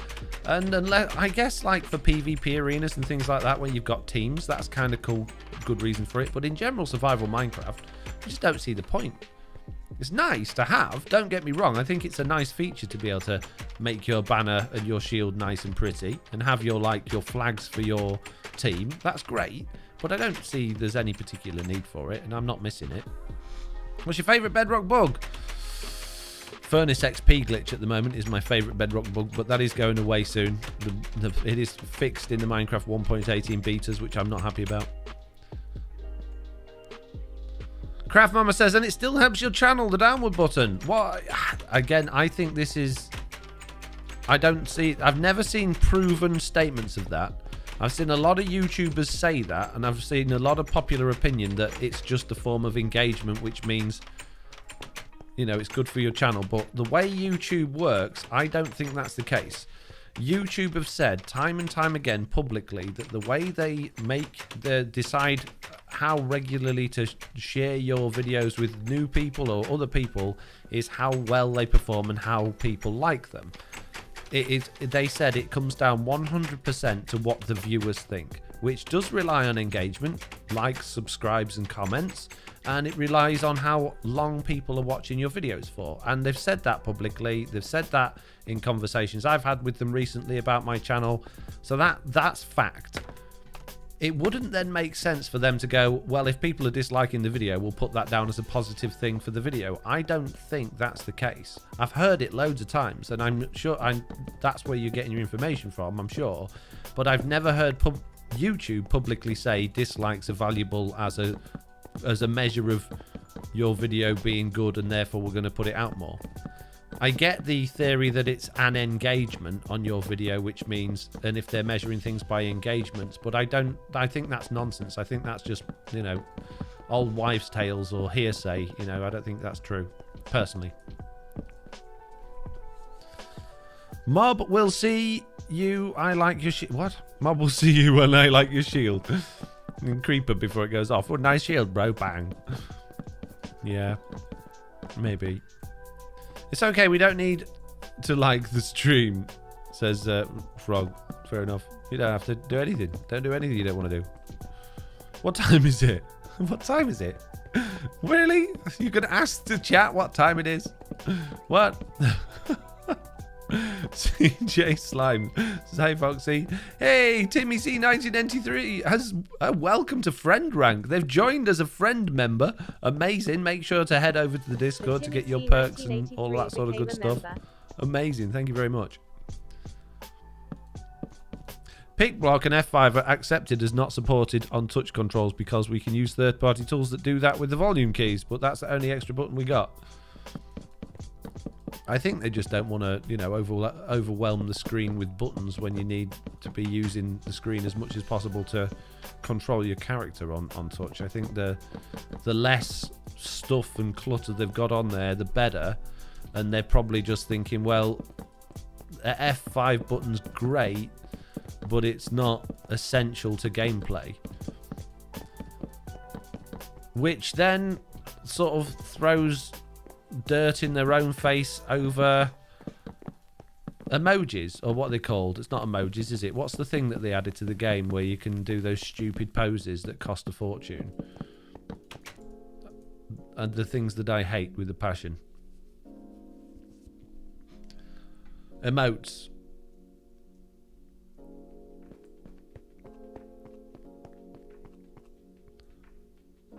I've run out of wood. This is bad news. Zloy did say he's got many, many wood, though. So we might have to go steal some wood from Zloy. But I don't like taking from other people, even though he quite clearly said that we could. But I prefer to provide my own. Let's go see what we've got at home. And then, if we've got nothing, we'll go and poke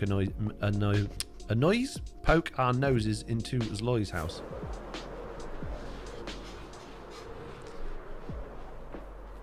Emotes. People are saying, yeah, emotes. That's the thing that makes me just feel so bad. You see, obviously I don't use them. I refuse to use them in videos on streams because I think that is the worst, most money-grabbingest thing that Mojang have ever done. You can't even see them when you do them. If they were like you got a bunch of them for a handful of mine coins, fair enough. Or if they were all unlockable, fair enough. But the price they put on those things is unbelievable, considering you can't even see them. And considering the majority of people that play Minecraft are playing single player, they're paying all of that money to have something that nobody's ever going to see. It's crazy. I honestly think it's disgusting, and I really wish they'd take that out of the game, or at least adjust the prices. I don't know how they get away with it. Mojang do so many other things which I think is wonderful, but that is just one I can't condone. I think it's awful. Davlimin says, hey Foxy, is frame rate the best way to work out how much lag redstone is causing? No, not at all. Frame rate is a client-side lag. Client-side means it's happening on your PC and not the server. Lag on the server, you'll be able to see when you see things like entities that have stopped moving or going in slow motion, or blocks not breaking, or when you've broken them been reappearing. That's when the server is struggling. When your game is struggling, when your frame rate is low, that is just your own system struggling to handle what's going on in the world. Oh, we got many wood. So yeah, that's not a good indication of server performance at all, I'm afraid. What are you afraid of? No, it's a fret. Jeez.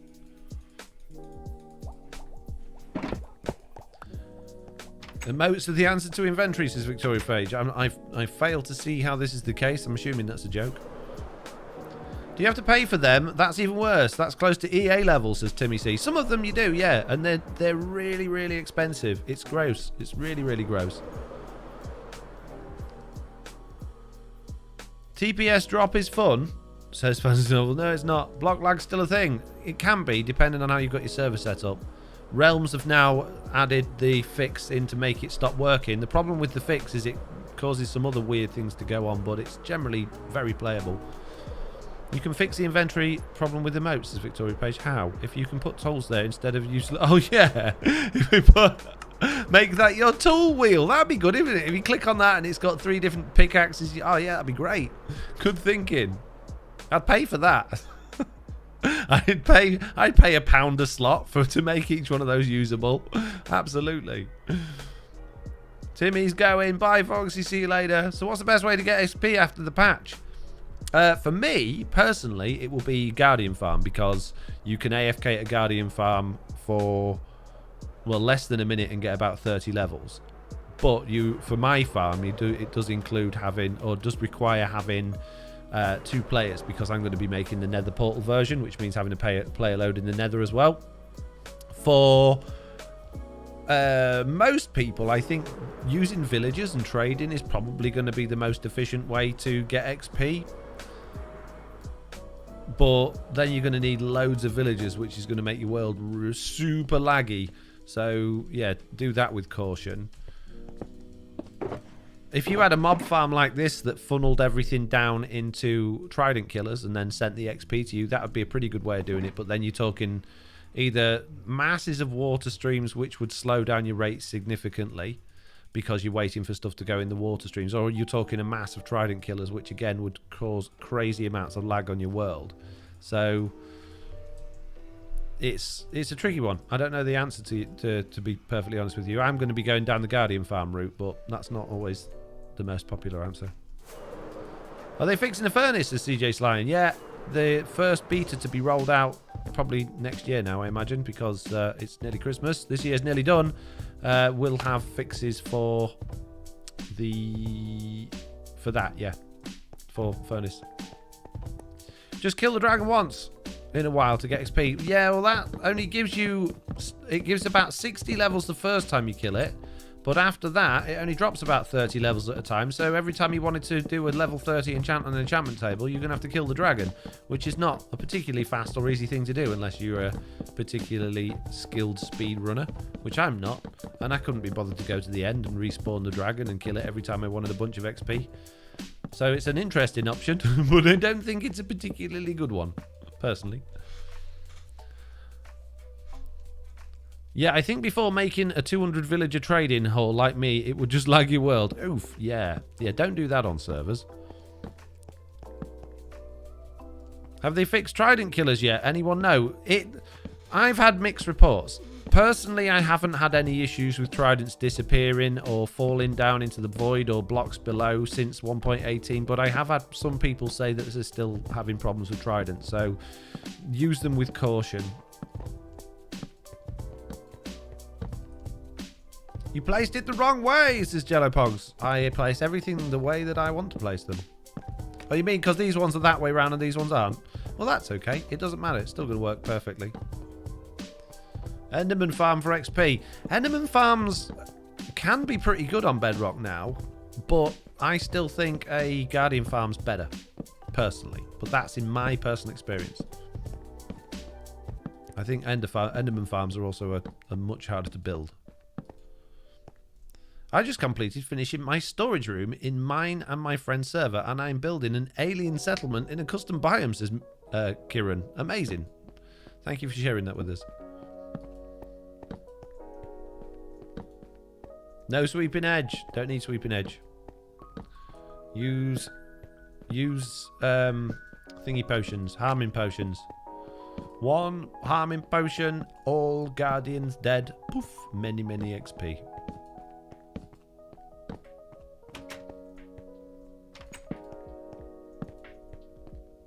Guardian farms also give useful items. Ender pearls aren't really useful in 10,000 quantities. No, exactly.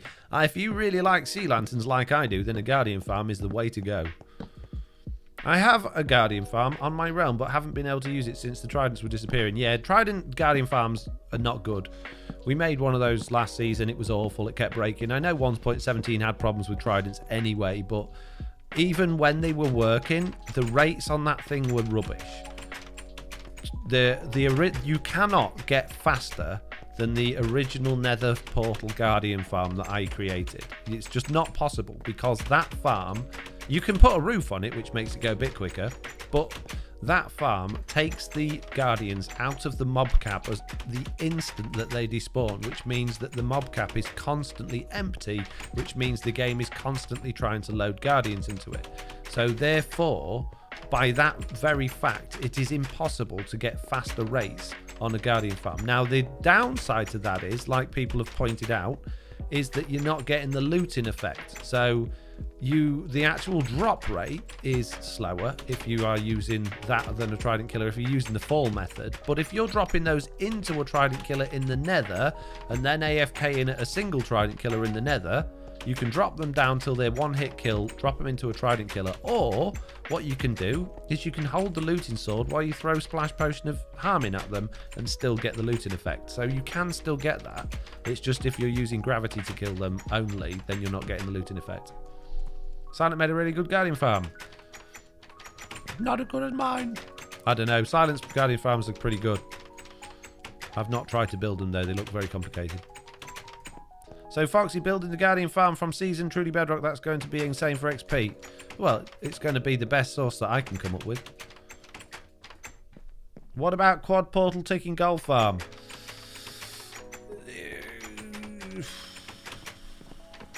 The problem with ticking gold farms is they do generate quite a lot of lag, particularly client side. It's not too bad server side, to be perfectly honest with you. For us on Truly Bedrock, it's a problem because we don't have fire spread on, so we can't use a lava bucket. We have to use flint and steel, which means it costs us a lot of iron to generate a little bit of gold. Yes, you get a decent amount of XP from them, but again, you're reliant on a lot of Trident killers and, like I say, for us, a lot of iron in order to do that. So Guardian Farm doesn't require anything. It's just free XP. So yeah, ticking portal gold farm would be good for anybody with fire spread on, I guess. Does this mob farm design work with dead coral fans instead of trapdoors? I haven't tested. I believe it would, and I would like to do it with dead coral fans. That's how I do my passive mob farm. Pretty much the exact same design as this, but with grass and dead coral fans and not over an ocean, because passive mobs won't spawn over an ocean. And that works with dead coral fans. The problem is I didn't have any dead coral fans, and they're not particularly cheap to get hold of.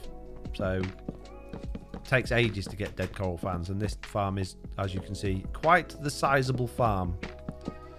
In fact, does anyone want to do the maths for me? This farm is 33 blocks by 33 blocks with a 3x3 hole on each section. How many trapdoors do I require, considering it's 8 trapdoors per 3x3 hole? And I think there are 6 or 7 levels altogether. That's a lot of trapdoors. Let's hope the trapdoors don't cause lag. What farm are you making, says Moon Moon? Is it a server? Yes, it is. I'm making a mob farm. It's for the Truly Bedrock survival server. Silent has a pretty good small farm for making coral fans and other stuff.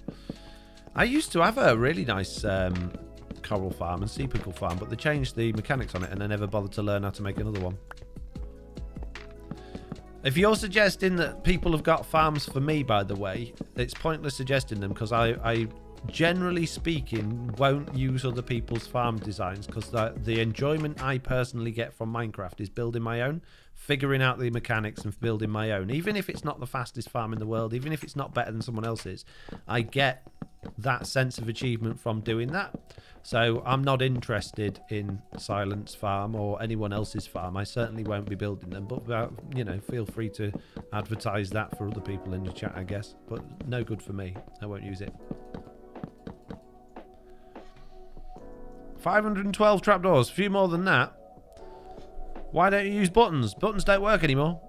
Buttons, mobs don't see buttons as blocks they can walk on anymore. Used to use buttons. This design was originally buttons back in the day, but it had to be upgraded. Mitt says buttons don't work anymore. They don't.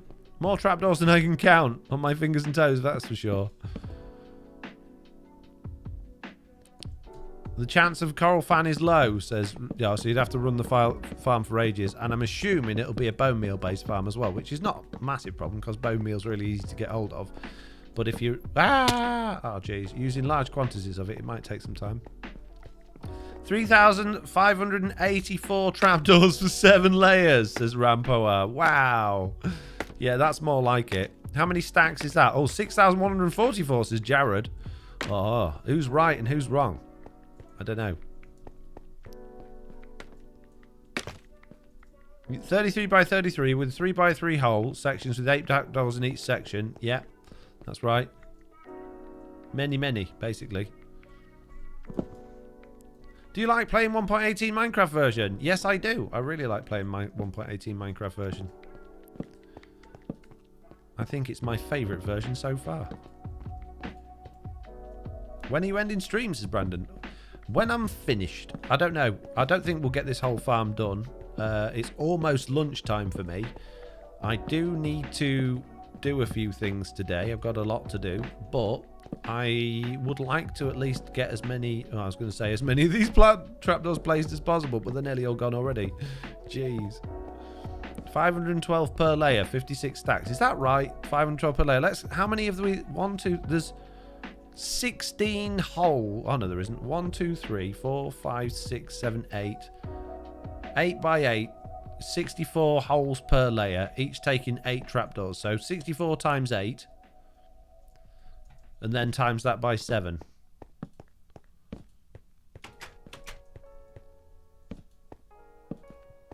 I don't even know how to calculate that many. Well, there you go. 64 times 8. And then times that by 7. So 512 per layer, yeah. Times by 7.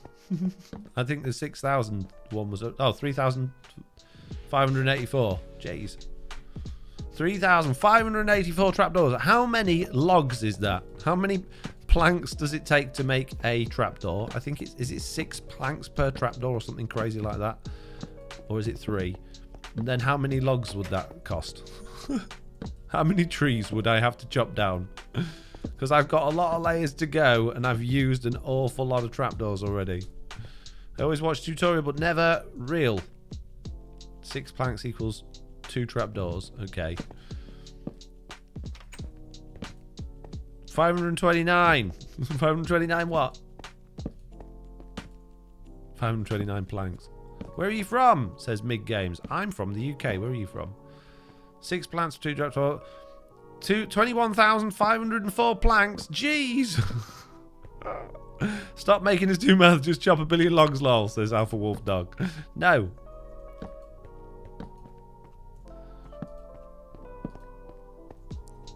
$2,688 logs. Jeez.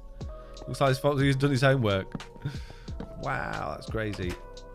Wonder what Mr. Lizard is going to say about you building without him again. This is always so much fun, says Crafter Dad. Or Crafter D. Didn't you used to be Crafter Dad, or is that someone else? Sorry if that's someone else. Used to seeing Crafter Dad in the chat. Oh. Stop double flapping, some of you. This is the most annoying bit. When it was buttons, you didn't have to go around flapping them. Why aren't you doing trapdoors on the outside? Well, because if they fall off that side, they're going to miss the platform below. You see? I want them to fall down the middle, which technically means it's going to take them slightly longer to pathfind to the place where I want them to, but that's fine. Oh dear. Oh dear, Issue Gamer. Would you like to maybe not spam my chat with your requests? Thank you very much, Mitz, for getting rid of them on your birthday. Please, chat, bear in mind, it is Mitz Cat's birthday today. Mitz Cat's is spending her birthday moderating my chat, which is lovely of her, absolutely amazing. So can you please make it nice and easy for her by, first of all, telling her to have a wonderful happy birthday, and second of all, not behaving like complete morons. Thank you very much. Appreciate it, mate.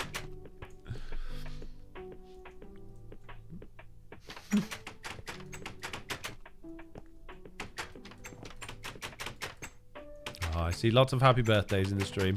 Very nice of you. Thank you very much. Now that cave mob cap has been increased, would a Java style of water flushing farm be worth trying instead of trapdoor? Do you know, I was thinking that while I was building this. Wouldn't it be so much easier if I could just build one of those? There's 2 problems I see with one of those. One is that they rely on observers, which in my experience in Bedrock Edition are the most unreliable things in the world. So you probably need to invent a system that used redstone torches instead of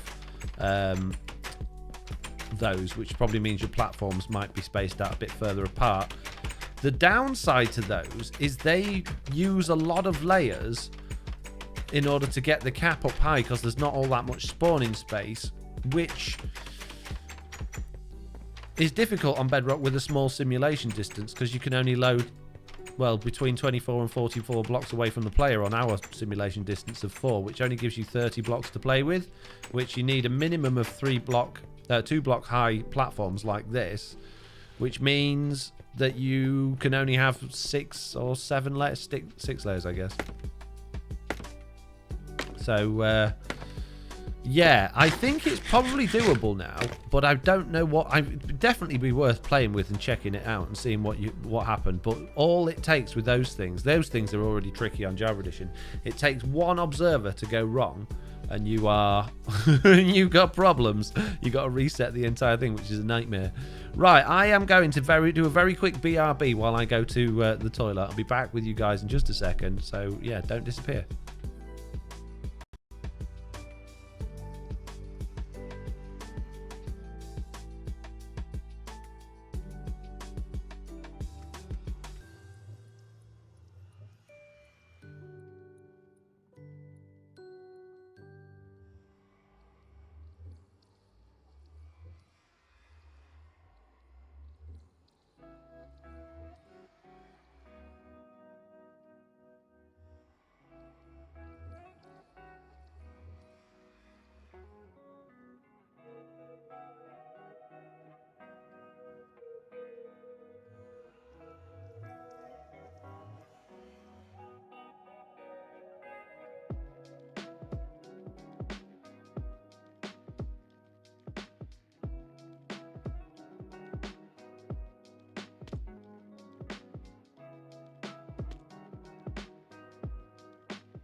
I'm back.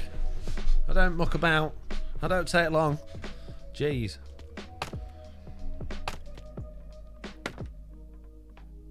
It's night time. This is good. That means we can actually get an idea of how our farm is performing, considering we've got quite a few layers with trapdoors on now. Unfortunately, we don't have all that much in terms of rail to deal with things. Now, this farm will work much better during the day once it's done, because it will have a roof on it, which means it's going to be fully dark, and we should get surface spawns as well as cave spawns if we do it right. There's a witch up there I can see. Come on, witch. Fall off. There's a lot of mobs on there we can see. That's good news. It's a good sign. Nice. Yeah, I don't think it'd take too long to finish this thing off. To be honest with you, I don't actually think we need all that many layers. The more layers, the better, because the more spawning spaces. But I think you could do this with a lot less layers and still have a really good functioning farm. Right, we need to go get more wood, though, is the downside. But I think we'll sit up here for a few minutes, let this thing just run and see what we get in terms of gunpowder, while I answer lots of your questions. Do you know what I like about streaming on YouTube? I love streaming on Twitch, and I've got a really nice community that watches on Twitch, which is fantastic. They're all really nice. It's a wonderful place to be. But on YouTube, there's never not a question to answer. I love it. I love the fact that you're all interested and you've got so many questions. So keep them coming. I like answering them. I might have to do another BRB. I've just run out of coffee. This is not good.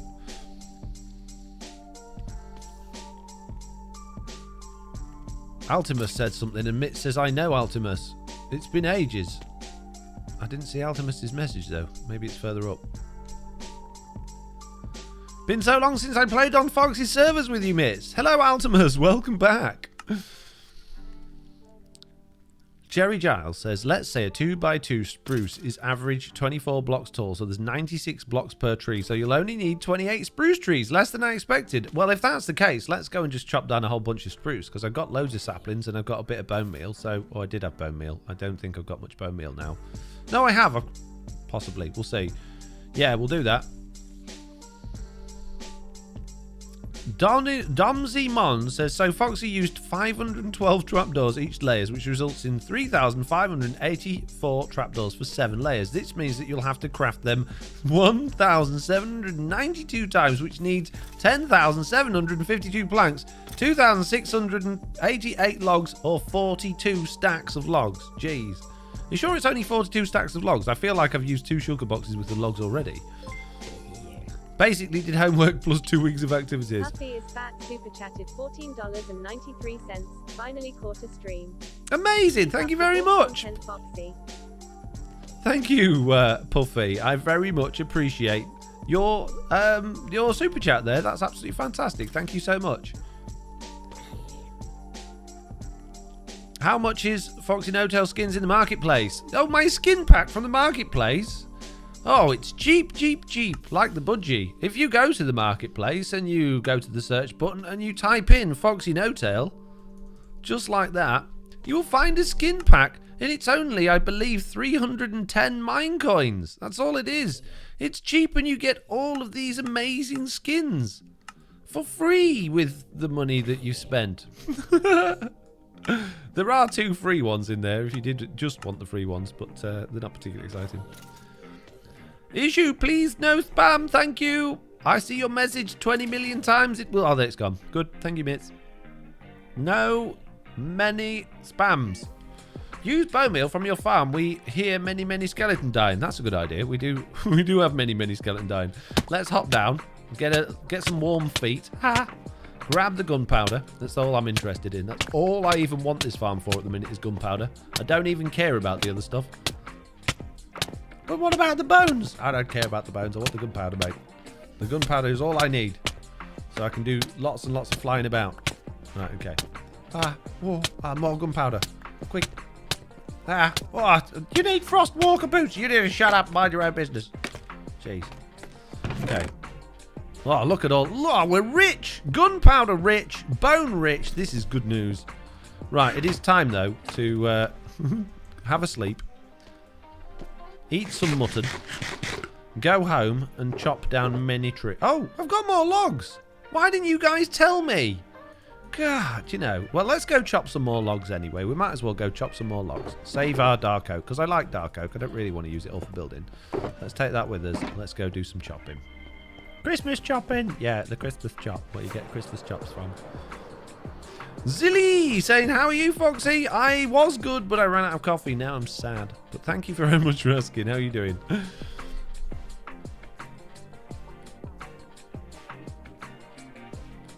Why don't you play with view bobbing on, says Torch and Grass. I used to, and I actually quite like playing with view bobbing on, but it does create motion sickness for some players and some viewers. So in order to be a good little host and make things, you know, not motion sicknessy for my viewers, I choose to play with it off. It took some getting used to. It was weird playing with it off, but I have got used to it now, and now I quite like playing it this way. Does your other voice have a name? Yes, the commenter. YouTube commenter. This one? Oh, that's a good idea, Foxy No-Tail. Yeah, it does have another name. Commenter. I get it in there before you guys have a chance to tell me how stupid I'm being. If you're after gunpowder, wouldn't a witch farm have been easier, says the confused observer.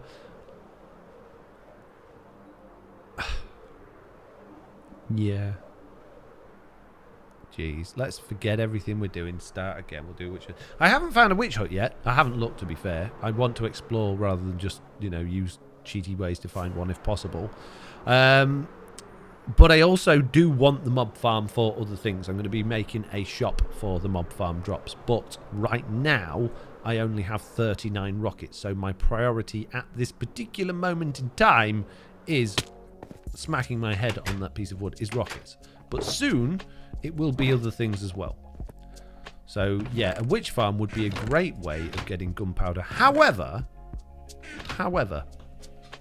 I had a witch farm last season, and it was a very good witch farm. It was fast, it was reliable, it worked very well, but it didn't actually produce all that much gunpowder. I had to AFK at it a lot to get a relatively small amount of gunpowder, which was not ideal because, well, that meant that I was causing potential lag on the server, even though it was pretty much lag-free farm that I'd made. But yeah, it wasn't ideal. So I would rather have a mob farm because it produces, I think, more gunpowder than you get from just a witch farm, which is not necessarily true, but I think it is. And it also gives you other stuff as well at the same time. Oh, I got loads of bone meal. I got many, many bone meal. We don't need to worry about bone meal. Okay, let's go plant some trees and chop some trees. And if we can do it in close by to my beacon, that would be an advantage. So let's maybe go and grow them down here out the way where we've got a little bit of beacon power and see how we get on. Now, an ender pearl would be absolutely fantastic at this point, so we could do the old plant, grow, fly up thing, but I don't have any ender pearls right now, so we're just going to have to put up with not doing that. Can I grow them that close to each other? I can. Oh, that's good to know. Very good to know. I can hop from one to the next. Or not. Okay, fine. Oof. Yeah, let's just fly up and take them down from the top. Otherwise, I'm just going to smash them to bits with the staircase.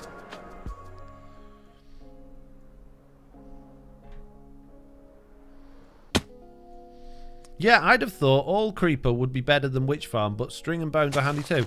I never thought that a creeper farm on its own for Bedrock Edition would be any better than a general mob farm, because it was my understanding of the way that the game spawned mobs that it would, if it would spawn mobs with a random chance based on the spawn rules weights to spawn any type of mob that was spawnable at that point. Does that make sense? So basically you've got a point in the world, a piece of a block that is a spawnable block, and the game every tick will go, shall we spawn a mob? Where should we spawn it? There's a spawnable block. Which type of mob should we spawn? And then if it can't spawn, I did plant those there. And then if it can't spawn a mob, it then goes back to doing that search again and looks for a block and looks for a mob it can spawn on there. So it was my understanding that if you had a creeper only farm, it wasn't just going to spawn creepers there, it would look through all of the different mobs it was supposed to be able to spawn, decide it couldn't spawn any apart from a creeper, so they'd just start it all again, which would therefore reset what you were doing, or reset the algorithm, making it slower to spawn mobs. But I don't think that's the case. I think I've seen some pretty fast creeper only farms out there that give more than they just generic mob farm. So it's not a disadvantage making a creeper only farm, I don't think, but I don't see that much point, because like I say, having everything, string, bones, if you're into trading, rotten flesh is useful. If you're not, then, well, zombies are not much point in having them on there, but otherwise it's really useful. I'd have thought all creeper would be better. I've read that one. There should be creeper spawner as well as we have zombie and skeleton, says. The only problem with that is that they'll just blow up their own spawners, won't they? If you've got a spawner cage and you're standing next to it, raiding the chests in the little dungeon you've found, and the 3 creepers pop out, what's going to happen? They're going to blow up the spawner cage, which means that it's not going to spawn any more creepers. The first creeper that explodes will do that. And it'll also potentially kill you.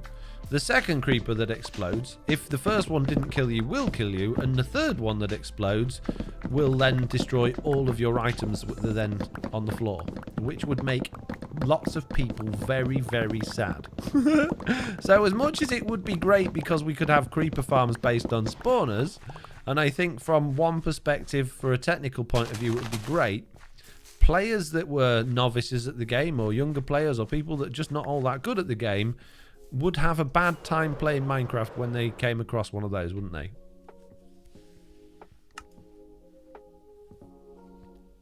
The spawner should be blast resistant.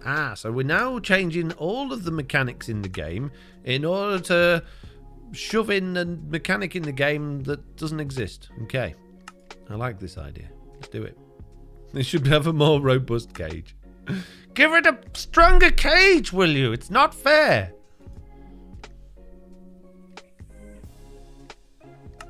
Come on, server, let me in. Make a ghast farm. I might. It's unlikely. Don't like the nether very much. It's scary. It hurts. Creepers blowing up spawner cages have made me rage and delete a world, says the confused observer. Well, there you go, you see. This, I think, is one of those cases of people liking the idea of something without thinking it through. Oh, yeah, that would be great. That would be fantastic. And completely avoiding seeing it from any other point of view other than the one point of view that they want from it. That happens quite regularly. This is why sometimes when people, an audience of a game or a manufacturer of, like car manufacturers might do something, or computer game developers might seem like they're completely ignoring all of the player requests for particular things, and the players are thinking, why are they ignoring us? Why are they ignoring us? This is what we want and we can't see any particular reason why we couldn't have it. And the developers are sat there thinking, no, that's stupid, because if we do that, then this will happen and you'll all be sad and complain and you won't play the game anymore. So they might not like tell you that. They might keep it to themselves, which is frustrating when they don't communicate things like that. But I think that happens a lot. And players ask for stuff and they can't see any particular reason why it's not a good idea, and the developers are just thinking, no, that's a really stupid idea because they haven't thought about this particular thing. And if we give them that, then this is going to happen, and then no one will play Minecraft anymore. The dungeon should be different looking rather than being a box. It's very Minecrafty that it's a box, though, don't you think? Minecraft is a game made of cubes. The box is a big cube, don't you think? Also leads you to, if you are going to make a farm from it, leads you to realise that that's a good shape for the farm to be in. So, I don't know, there are lots of there's stylistic and other reasons for it being a box. It's not just because it's an easy shape for the developers to make. The developers in Minecraft like to give you hints as to how things are supposed to work. Like, there is a painting in the game that shows you how to put a wither head on a soul sand in order to create a wither. Doesn't tell you that's what it's for, but it's in the game so that there's lots of little hints like that throughout the game in the way that the game's put together and the design, so that players don't need to rely on the wiki and other players and content creators to tell them how to do things. The game is supposed to be 100% discoverable on its own, which, by making spawner rooms or strongholds the exact right shape that they need to be to make a farm out of them, is a good indication to a player that this is probably the shape it should be to make a farm out of them. Timmy C says, which is useful because there's no tutorial level in Minecraft. Well, actually, Timmy, if you go to settings, there's a whole section called how to play that tells you exactly how to play the game. Look, tutorial, crafting table, enchantment table, brewing stand, banners, fireworks, cauldron, bucket drill room, armor there's a tutorial. Villager trading, transportation, structure blocks, game settings, difficulty, raids, nether portals. Not seen anything on bosses though. No ender dragon in there. Oh yeah, Eye of Ender, the end cities, multiplayer.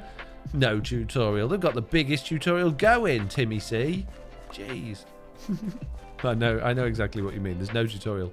And there's no right or wrong way to play the game or discover the things in it. So, hey, sheep, I need your wool, mate. Thank you. I need to make a bed.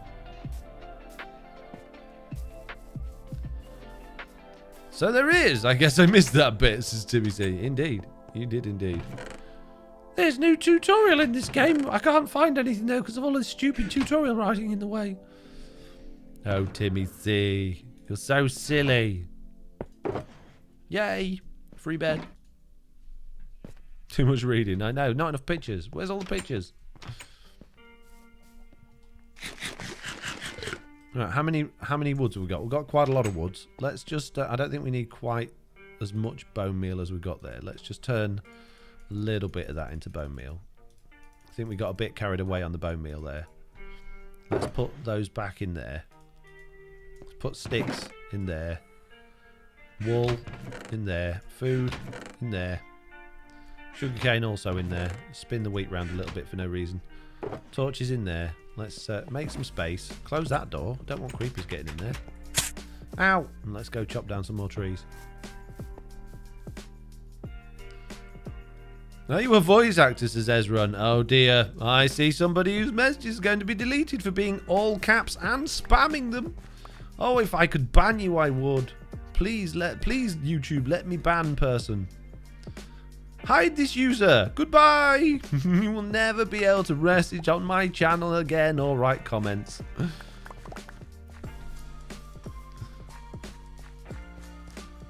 There's no tutorial to teach you how to find the tutorial section, though. That is true. This is an epic flaw in the design. Yeah. I'll message them. I'll be like, guys, do you know what you've totally forgot, mate? There should be constant chat spam in game for telling you to go to the tutorial page. Would a pressure plate open all 3 gates? I don't want pressure plate. Creepers can walk on pressure plates. And then they open the gate and let themselves in. Or zombies. Or skeletons. Pressure plate is a bad idea. It seems like a good idea because it prevents you having to click once. Or 4 times in my case when I misclick and open the wrong one instead of closing the first one. But the point still stands. Grow.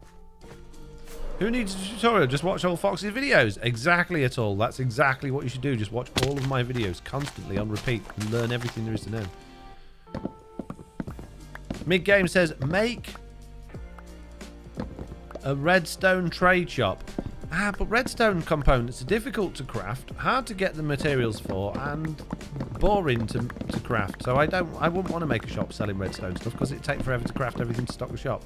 So no thanks. But good, nice suggestion, but I don't want to do that because I'm lazy. Okay, I want to sell things in shops that are easy to gather. I don't have to craft. I don't mind crafting sea lanterns too much, although that can be a bit of a pain.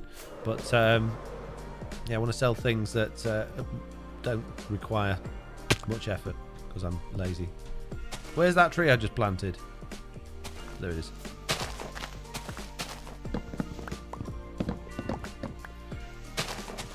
One good thing about YouTube is you can delete your chat message if you make a typo. Oh, that's good. Can you not do that on other platforms? Pretty sure you can. Carol's here saying, hey Foxy and Mitz. Hey Carol, how you doing? Did you know it's Mitz's birthday, Carol? If you haven't already plastered it all over the Discord yet, please do. We need everybody to know it's Mitz's birthday. And wish Mitz's many, many happy birthdays.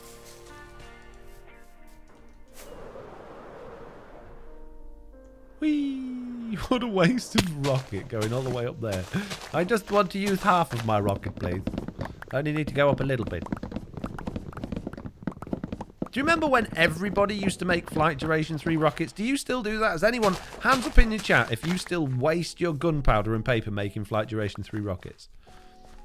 Come on, I bet there's people out there that think flight duration 3 rockets is a superior rocket.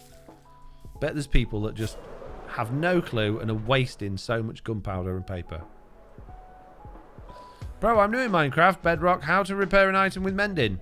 With XP, my friend. Get XP and then your items will be repaired.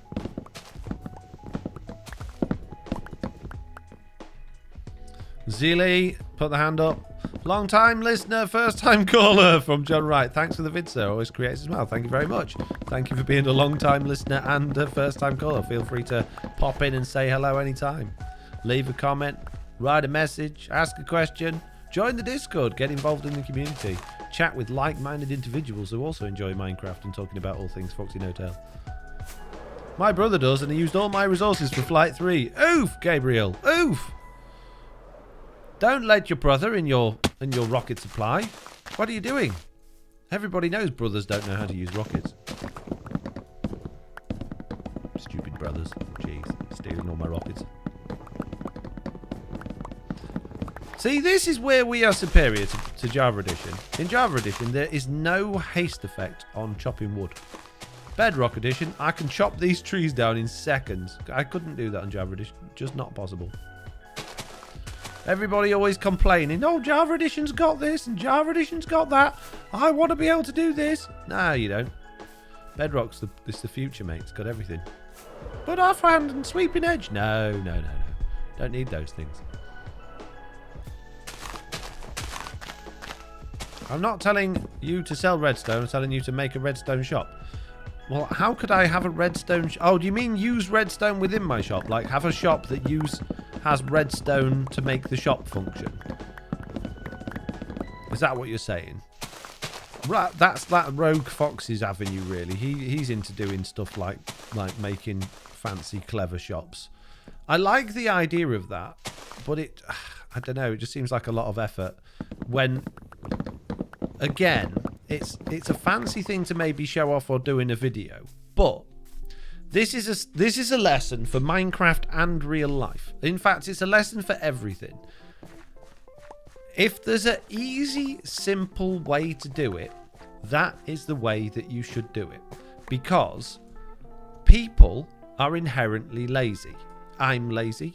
You're all lazy, whether you want to admit it or not. We're all incredibly lazy. The human race as a species spends more time, money and resources on making life easier for themselves than it does on any other thing. So, if you've got two options when you walk into a shop, one is to have the items in front of you that you can literally just throw your money at and get the item back that you want, or you have to read a book, figure out how to purchase your item, maybe interact with something in a certain way, and then have a certain period of time waiting for that item and then pay for it, and you've got receipts and all sorts of stuff. You're just not going to shop there. You're not going to shop there in Minecraft, and you're not going to shop there in real life.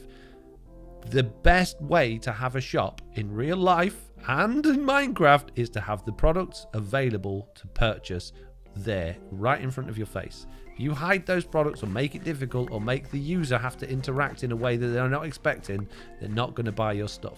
The same goes for game development. The same goes for anything.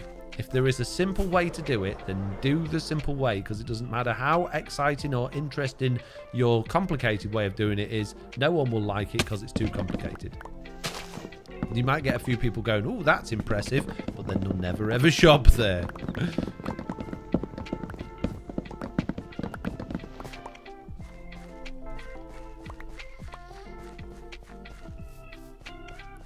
I saw a dumb argument on Twitter that Haste Potion logo has a pickaxe, so wood Instamine doesn't make sense. Yeah. Truth, 100%, says Zealy. Preach the truth, I'm very lazy. I can admit that, says Timmy C. We're all lazy. I spam the Discord as instructed. Stop short of pinging though, says Carol. Thank you. You should look into a moss bone meal farm. The best bone meal farm, again, that I've found that uses plants rather than just having skeletons fall into their doom from a spawner is using the red nether wart stuff, because you actually get more bone meal back than you put in. I've not tried a moss one, but I think moss is, you still get less back than you put in, so you require more moss to actually generate the moss to get the bone meal back than the other way around. I might be wrong about that, but I'm sure that was the case in 1.17. Whereas, yeah, the red nether wart, you get you compost it for more bone meal than it cost you to create it. Does that make sense? What server are you running? I am hosting vanilla MCBE server, but I have a hard time finding utilities to manage the database. Care to make a few system admin videos? I've got loads of system admin videos. I've also got tools to enable you to do that. The best tool that's no longer suitable, can't load chunks in Minecraft 1.14 or above, was MCC tool chest, but you can still manage your level database with that. I got prune tools available on my website. You don't really need much more than that. There's no real need to do a great deal of system administration on Bedrock Edition other than pruning your world and making sure that the game rules are set right. Other than that, there's not much to do, because there's no logs, there's not much to do, really. Let's put it that way. How do you set up all those alerts and emote things in the live stream? I use Stream Elements on YouTube, and I use Streamlabs on Twitch. I don't want to do that. And now I have an inventory full of logs, so we can go place some more trapdoors. Let's go do this. But it's lunchtime. You've do stream for too long. No, no such thing as too long. It's just right or not enough. Hello, chickens. Many babies, please. Blur, bruh. There we go. Thank you. Foxy, sleep. Mobs will be coming. All right, jeez. Calm down. I can't. There's too many monsters nearby. I'd like to, but I can't. It's one of those situations where I'd love to do as I was told, but I can't. Sorry about that.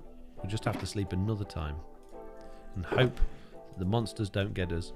Hello, zombie. Welcome. Can I interest you in anything in particular, sir, or are you just popping by for a visit? Really? Is that what you think of me, is it? Many. Oh, too many woods. So many woods, I can't fit them all in there. This is good news. The joys of being Canadian for me, says Steve Leclerc. I don't understand. Ha, Foxy, can I ask when will the follow-up on creating data packs? Creating data packs? Oh, my add-on series. Ooh, yeah, I was planning on doing that. Those plans have subsided somewhat substantially since I last created plans. I can't imagine they're going to be coming back anytime soon. Why don't you use a pressure plate? Oh, because my zombie would let himself in. Boop. Goodbye. Keep your flesh to yourself. Thank you very much. Thank you. Goodbye. Bring big chicken, please, says Mr. Piggo. I can't just bring him. How am I can't... It's not like he's on a lead. Just fetch him from the other room. Jeez. Why aren't you full of netherite, says Starbricks. 2 reasons. One, I haven't been to the nether to get netherite yet. It's early days. It's only just started this server, really. It's been a couple of weeks old. Second of all, I don't really see a great deal of point in it at this particular moment in time because I'm already pretty much invincible with diamond. So there's no desire to go get it yet. But I will. But I don't need it. What is truly Bedrock inspired by, says Nemesis. Inspired by? Does everything have to be inspired by something?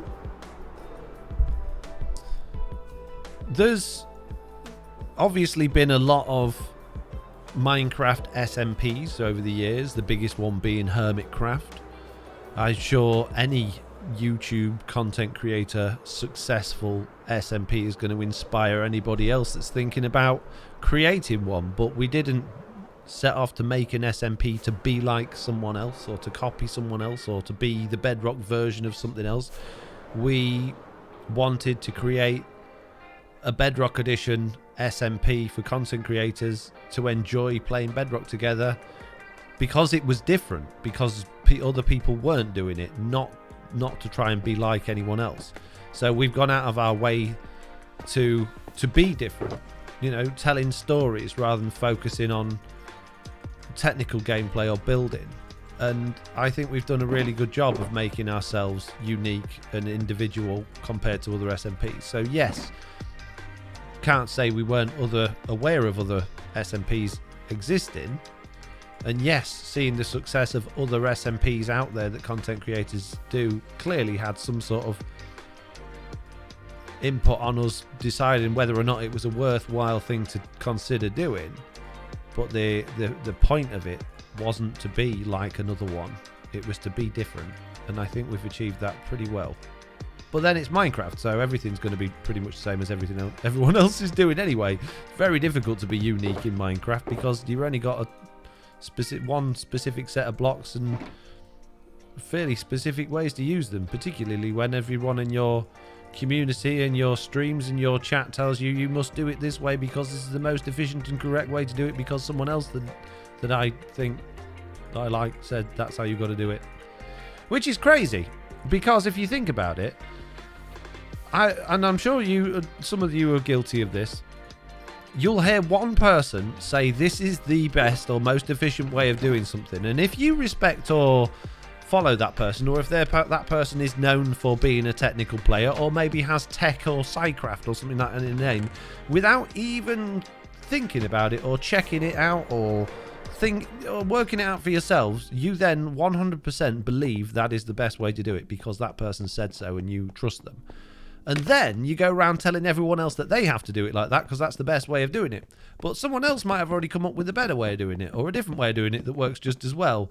But you're not prepared to accept that there's any other way of doing it now because you've heard from that person that's the best way of doing it. And as a content creator, that's really frustrating because you get so many comments and so much feedback telling you to do things differently because someone's watched someone else do things differently and they're convinced that's the only way to do it now. So it's crazy.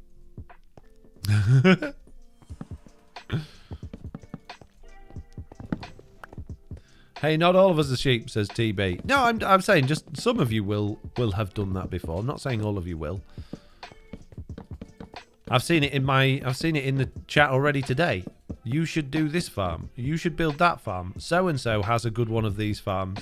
Or that farm you're making's not as good as this farm. I've already seen the comments going in the chat, so I know some of you for sure are those people. But take a second to consider, do I need that farm that you're requesting that I build instead of this one? And is that one actually any better than this? Can you prove it? Probably, but can you actually prove it? Bruno! How you doing, buddy? What's going on? Nice to see you.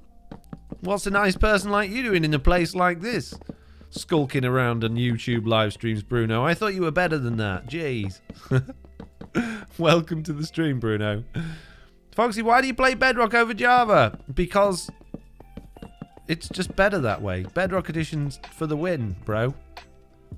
Because you guys play Bedrock Edition, or the majority of you do, and therefore it's the version that my audience play. And I get more views and likes and subscribers, bro.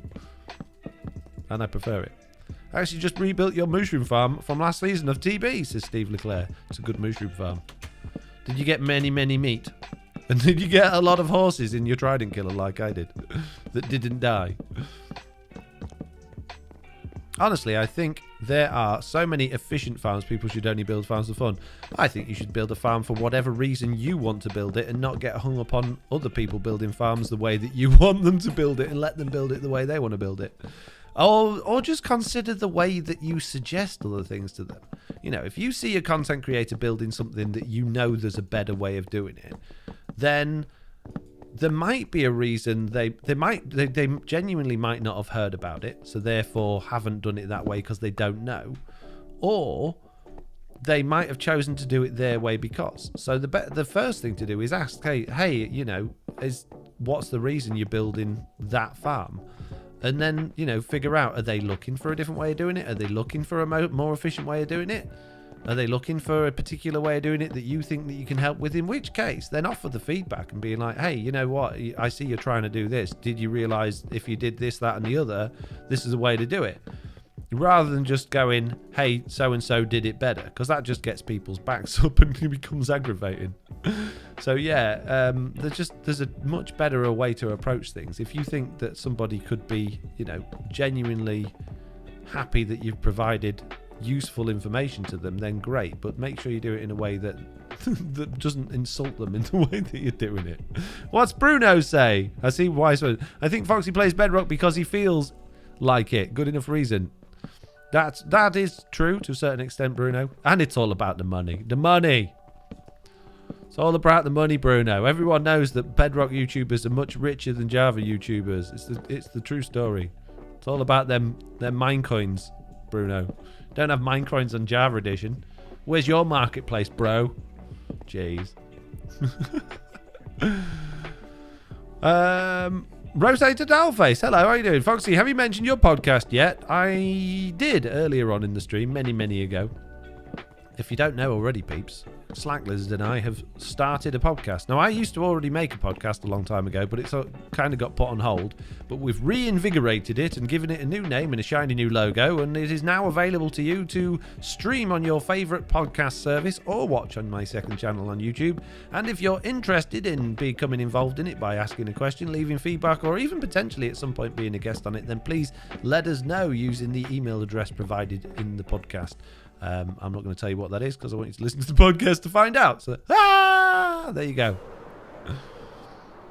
Mitt says Foxy's terrible at remembering to use shields when he has one in his hand, so he doesn't bother with them. Oh, is someone asking me about shields? I hate shields. Shields, particularly on Bedrock, are so counterintuitive. On Java Edition, they make more sense because you have to click to activate them, which is the opposite button which you use to chop. So let's say I'm holding a sword. I got my left click button to attack, and then I would use my right click button to defend. That makes sense.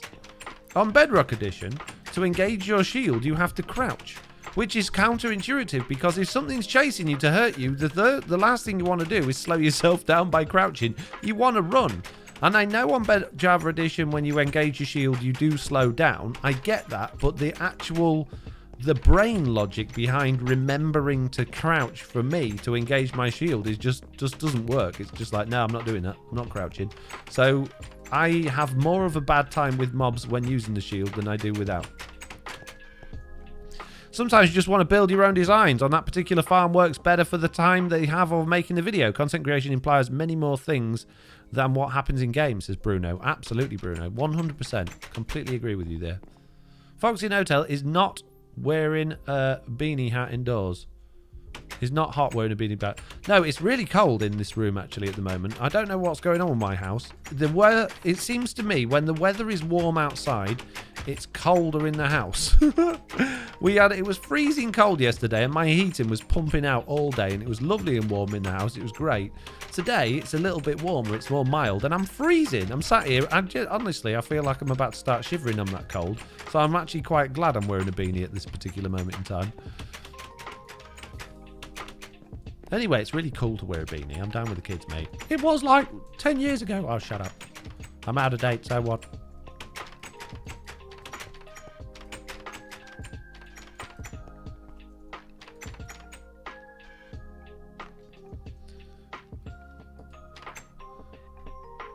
Haunted studio, probably, says Rotated Dollface. It makes a lot of sense, Rolf. I completely agree with what you're saying. What? Haunted studio. Oh, you're saying my office is the studio. I never consider it to be a studio. It's my office. Well, it's actually technically the dining room, but it's the office. It used to be a dining room. There's nowhere to... Well, I suppose you could sit at your desk and eat. You wouldn't want to have a family of 4 around my desk eating, though. It wouldn't be very comfortable. Put a jumper on as well, says Mitz. I'm normally sweating when I'm live streaming, so I didn't want to put a jumper on because I thought once I started, I thought I'd be really hot, but I haven't got hot today. I'm regressing not having a jumper on. Anyway, if I had a jumper on, you wouldn't be able to see my many, many, many merch. By the way, you can get Foxy No Tail merch at all of the good places to go for it. You can see links down in the description, just saying. Buy it for Christmas. You've got a couple of days left to get Christmas merch. There's no Christmas merch, but merch, delivered before Christmas. Jeez, stop making things so complicated. Wow. Can't see it anyway, lol, says Mitz.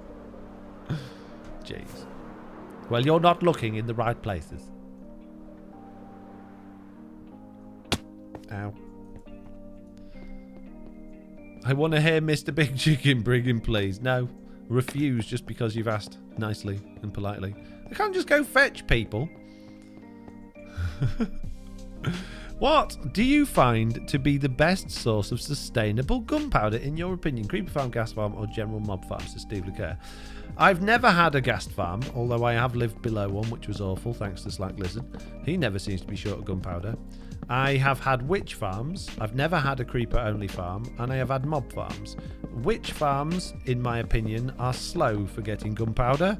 Mob farms, in my opinion, are good for getting gunpowder. I've never needed a better source than than one of these mob farms. When I've got this running, and assuming things are as good as, or if not better than they were on Truly Bedrock Season 2, I will never ever be short of gunpowder again, and I'll even have plenty to be able to sell as spares. So, in my experience, bearing in mind my experience is limited to just those 2 farms, mob farms, general mob farms, are the best sustainable form of gunpowder. However, knowing that Mr. Slack Lizard has had gas farms that create many, many gunpowders, I would say that they're a pretty good way to go, and also creeper-only farms, I've heard, are a good way to go as well, but again, no experience in that, so why don't you try them all and make your own mind up? Just get a grey t-shirt from here, says Carol. Fox's office is cold because it makes cloths for penguins. It's a true story. It is a true story. That's why it's cold. To keep my penguin friends nice and cool. Don't want to overheat my penguins. They'd melt. Amber. Rotating over space. Amber, none of the above. It's Lincolnshire. What's Lincolnshire? What? Do you watch Hermitcraft as Amber? No. I used to watch Izuma and Mumbo religiously. I didn't ever used to miss an episode, but I haven't watched any of this latest season. I didn't watch much of last season. I suppose spending pretty much all day, every day, doing something to do with Minecraft. The last thing I want to do after a day of recording, streaming, editing, talking about, producing thumbnails for, running servers for, chatting in the Discord about, the last thing I want to do is then go and watch Minecraft after all that as well. I don't have any time left in my life for Minecraft content after doing that. I even dream about Minecraft. I'm up all night at the minute thinking about Minecraft because I can't get it out of my head because of the stuff that's going on, like add-ons and marketplaces and Truly Bedrock Season 4. So yeah, I like to see them, but I just find it really hard to watch now. I turn off and find myself losing interest. General mob farms are good for you get all the useful stuff, says Bruno. Indeed. Exactly, which is why I'm building a general mob farm rather than any of the others. As I want bones, I want string, I want gunpowder, I want occasional spider eyes ideally. I don't know if I'll get those from that, probably not because I'm not using looting. But if I do get some of those, that'd be great. That's pretty much all I want from it, really. Your accent, not Yorkshire, it's Lincolnshire, says Roth. Ah, it's not actually. I don't have a Lincolnshire accent. That's where I'm from, but I don't have a Lincolnshire accent. I don't have an accent, I've been told. It's an amalgamation of lots of different places. Busman's holiday, says Timmy C. What? What time is it in UK, says Mid-Games? It is 12:32. Lunchtime. Poor Nelly, she'd be starving. Be coming and see me in a minute going, hey, I'm hungry. JCB's just logged in the game, so Zap, apparently. Hey, guys. We got to be nearly there now. We've got to be nearly at the bottom layer. How many more layers of these stupid trapdoors do I need to do? 3. Great. Nearly there. It's only taken my entire life. And then all we need after that is loads and loads of iron for the rails and then a roof. What could possibly go wrong? We'll have it done in moments. 220 views with 229 likes. Amazing. Tell you what, peeps. If you are here, which you are, because you won't have heard me otherwise, then what are you doing if you haven't hit that like button? If you stayed listening to me waffling on about nonsense for more than 30 seconds, you clearly like what's going on. Hit that like button. Let me know. Let YouTube know, more importantly, so that it can share these live streams and my videos with even more people and make everybody's lives better, because whose life wouldn't be improved by having more Foxy No-Tail in it? Hey? I'm at the 234th liker, says Mr. Pico. My goodness. Mr. Big Chicken would be very impressed with you, Mr. Pigo. If he was here and I could drag him in, as per your request, then he would be over the moon knowing that you were the 234th liker. I think even Mr. Onion would be impressed with that. Miss says Jessie B and JCB are different people, yes. That's what they want you to believe. Just joined, it's 5 AM where I am. I've liked, says Kalodidan. Thank you very much. Thank you for taking the time to like when it's 5 o'clock in the morning, jeez. Many flappy trapdoor noises. Guilt trip successful. I hit that like button, says Prime Rabbit. Well, it wasn't supposed to be a guilt trip. Not supposed to be a guilt trip at all. I thought the music had just... I got Stream Beats on Spotify because it's free, copyright-free music. Free, copyright-free music. Who would have thunk it in this day and age? It's amazing. But There's a lot of fake Stream Beats playlists on Spotify, and until recently, I hadn't known, but I was playing a fake one, which only did originally have copyright-free music in it.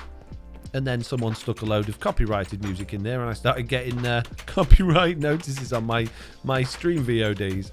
One of them, for some reason, was the Animal Crossing theme tune, and when this song started then, it reminded me of it, but it's not. I usually always forget, says Jungler, and me too. I never like, dislike, or comment on videos. It doesn't even occur to me while I'm watching it. So I don't blame anybody for not doing it, but it's nice to remind you to do it, and it reminds me as well. You know? I just clicked for me. You're 1 hour behind. It just clicked for me. You're 1 hour behind. Who's 1 hour behind? You're 1 hour behind. I'm not in the future. You're in the future. Shut up. It hits. It hit like, or it gets the hose again. It hits like. I see. I deleted my stream on getting copyright, said Mr. Piggo. Oof. Don't get copyright. Bad. Copyright bad.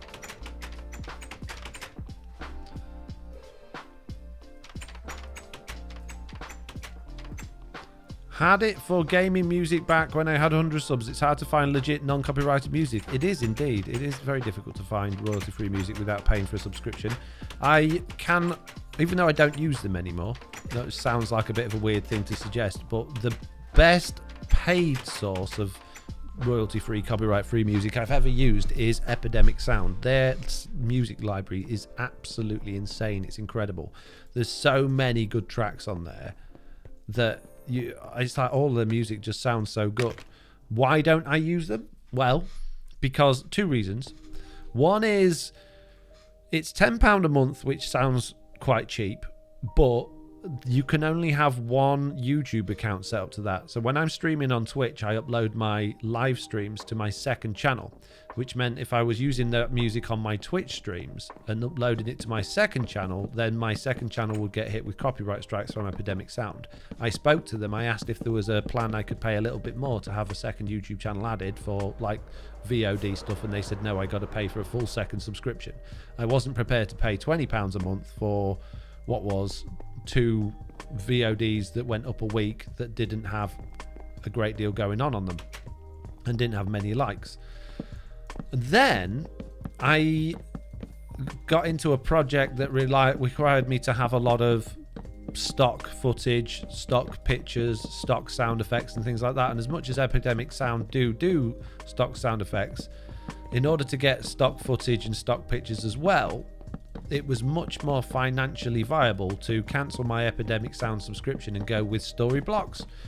Storyblocks is great, and they've got a lot of stuff on there, but their music's not fantastic. There are some good songs on there, but the majority of it's rubbish. The sound effects are some are good, some are bad, and the images and vectors and graphics and stuff, some's really good and some of it's awful.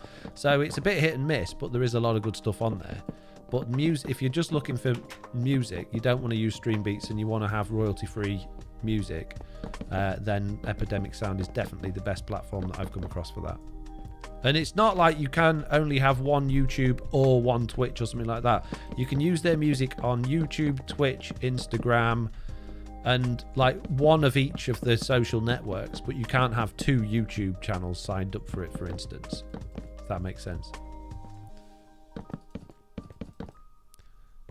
Are you sleeping, Fox? What? No, I'm not sleeping. I'm wide awake. Where can we find real non-copyright music, basically, says Mr. Pig. I literally just spent the last 10 minutes explaining that to you. Jeez.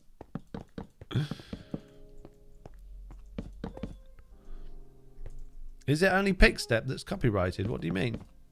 You mean in terms of Minecraft music?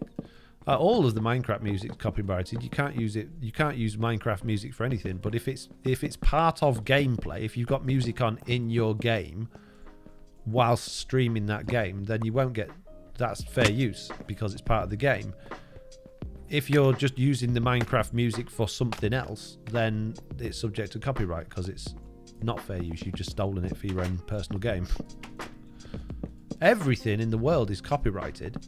As soon as somebody creates something, they own copyright over it. You don't have to apply for copyright. It's not a trademark. You have to apply for a trademark, but you can choose as a creator of something to decide whether or not you're going to let people use it, which is where royalty free comes in. So you're not looking for copyright free stuff because copyright free doesn't exist. You're looking for something that allows you to use it for either personal or commercial use, depending on what you're using it for. Thank you, Foxy, for making my Monday workout a bit more fun than usual. You're welcome. Thank you very much for joining in.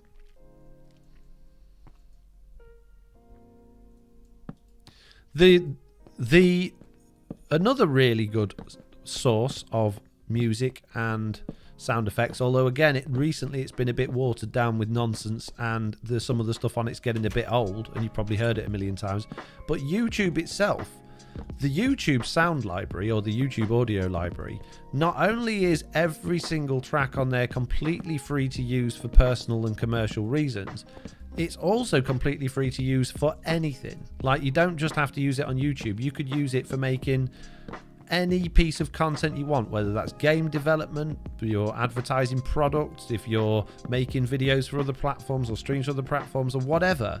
Their audio library is 100% free to use for anything, and it's huge. There's loads of music on that, but again, it's nowhere near as good as Epidemic Sound. It's not very easy to find good music on there, and a lot of it's been overused so much that you would probably recognize it from other people's things.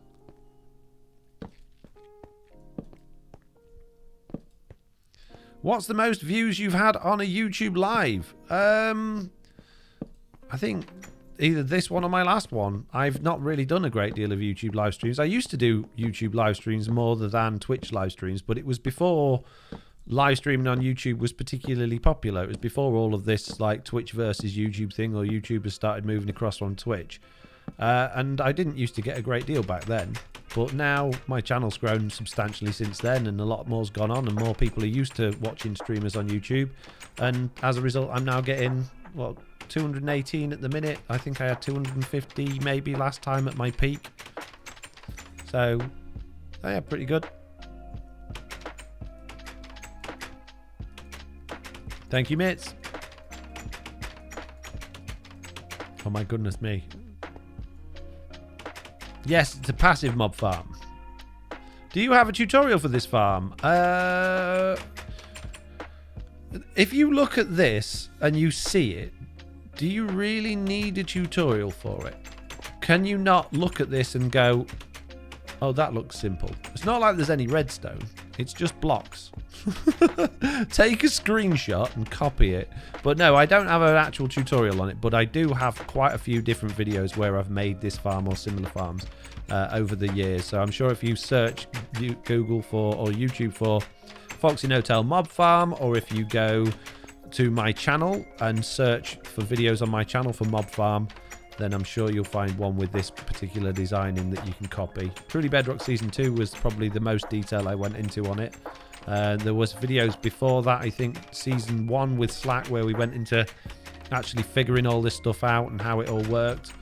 So there's lots of available resources for that.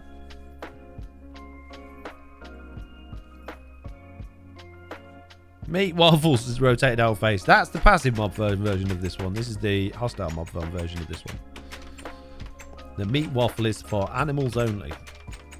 And I will be baking a meat waffle, but sadly not in this location, because this is over an ocean. No Java subscribed to the channel. Who did? I can't see. It's so small, the writing. I can't read it. Thank you, whoever that was that subscribed. Appreciate it. Is this farm more efficient than the one with just trapdoor hole? I don't know. I don't care. I'm not interested in efficiency. I just want me drops made. This world doesn't work at night time though. Yes, it does. It's not finished yet, but by the time it's finished, it'll have a room and it will actually be working day and night. How would you say it doesn't work at night time? How could you possibly think it wouldn't work at night time? What? Did you ever think of starting a public Minecraft server? Yeah, I've got... public, no. I did an experiment very, very long time ago. I used to get a lot of requests for people to put together. I think it was just as YouTubers creating servers for their fans became popular, and there were a lot of YouTubers that were creating servers that were free for everybody to use, and I could see a lot of these were just having so many problems with griefers, people not playing together properly, and they lasted days, if not weeks, before they got shut down because of problems. Even the Java Edition ones that had all the plugins to make the world safe were just falling over themselves with lag and problems because they just had all sorts of people on that didn't know how to play the game properly, didn't want to play the game properly. Loads of kids on there causing problems and griefing. Not just that, but problems with chat and abuse and hate and all that sort of stuff. And it was awful. But I was getting begged. I was literally begged in my videos and in the social networks that I was around at the time to make a public one. So I did as a test. I made a public Bedrock Edition realm with the sole intent to showcase how awful it would be managing it and being on there. Bearing in mind, Bedrock Edition doesn't have plugins and things for admin. There's no logs, there's no chat logs, there's no rollback to an earlier state if somebody griefs everything. So it was never going to work, and I proved categorically that it was an awful experience.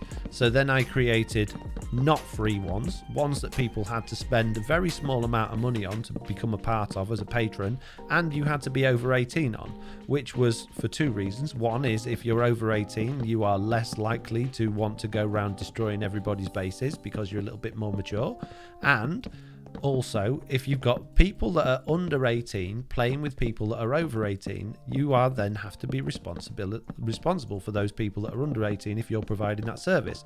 As a YouTube content creator, I'm not covered by insurance in case there's any horrendous things that goes on between children and adults on my servers. So the safest thing for me to do was to block children being able to be on it altogether, require age verification to join them, and therefore save myself any potential lawsuits in the future and any children from being potentially harassed or, you know, bad things happening to them on my servers. And as a result, we've had for the last over 2 years now incredibly successful, incredibly enjoyable servers that have hardly suffered from any issues at all. The whitelists are fantastic, the players are fantastic, and as a result we've now got a community that's over 140 people strong. That's just amazing. Everybody on my patron list are absolutely wonderful people, and aside from the odd one or two here and there, we haven't had anybody causing any problems. So no, I have no intent or desire to create a public server, and if I did, it would be on Java Edition as something like a very heavily restricted plot world or minigame server. But unfortunately, I've got absolutely no desire to create either of those because I'm not interested in making those, because I don't want to play on, and I don't need to spend time or money creating something for you guys to play on when there's already millions of those already available for free. You don't need me to do it as well.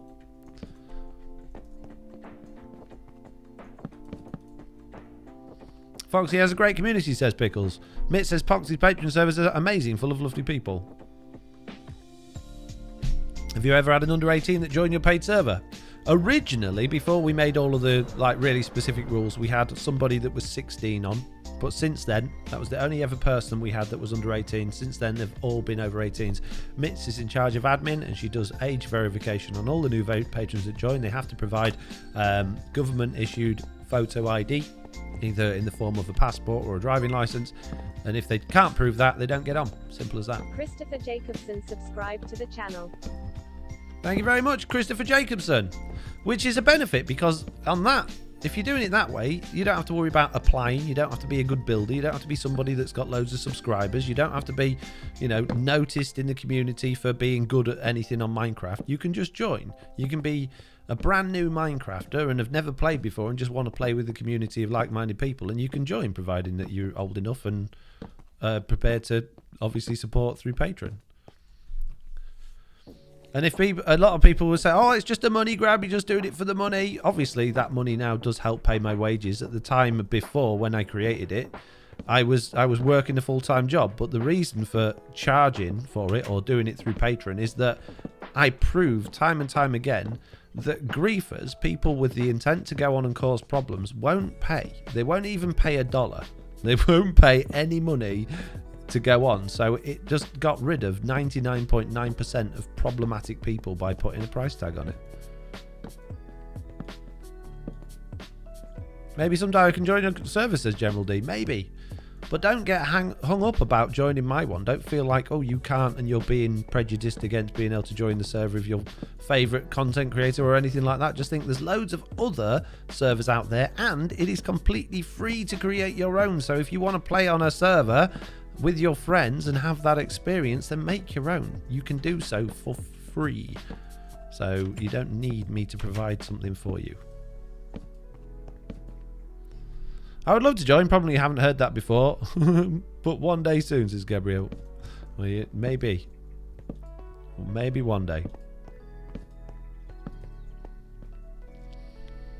Most of us are over 30, says Roth. Our eldest is in her 80s. That's very true. Malrich says, how much does it cost to join that server? Well, if you can do it either through Patreon or through YouTube membership. And I think the cheapest one is $4.99, is it, for VIP access? And that'll get you on the VIP server or VIP Java server. We've got 2 VIP servers, one's Java and one's Bedrock. We've got one friend server, which is the next level up, which gives you a few more perks in the Discord as well. So there's different tiers.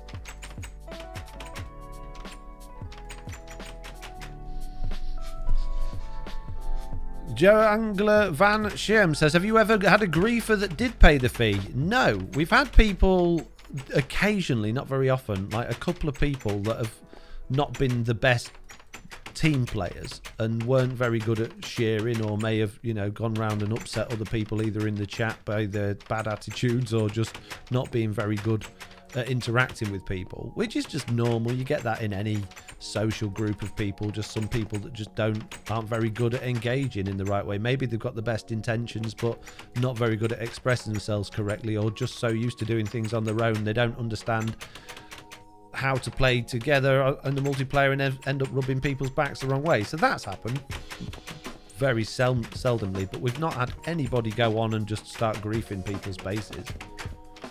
I think we had one account of theft, but I think that ended up as an accident.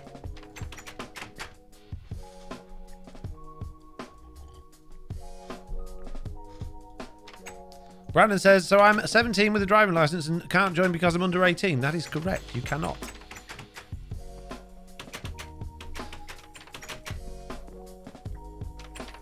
Unship Mod says, nearly 6 months now and everyone's been great.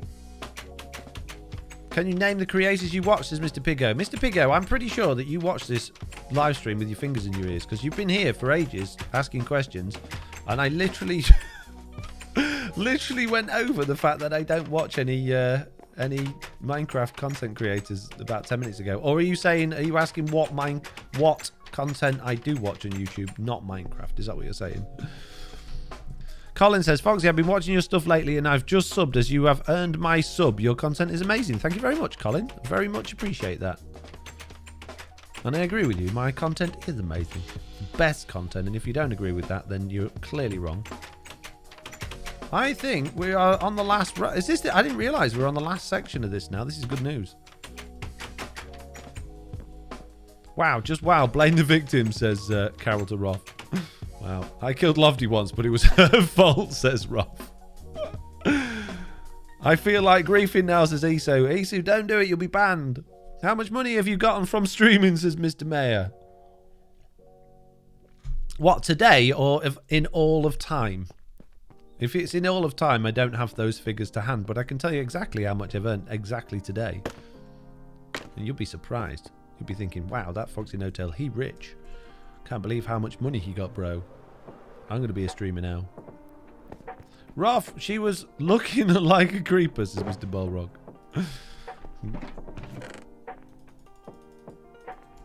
How efficient is this farm, says Mr. Mayor. Not interested in the answer to the first question. Going to jump in straight in there with a new question, completely unrelated.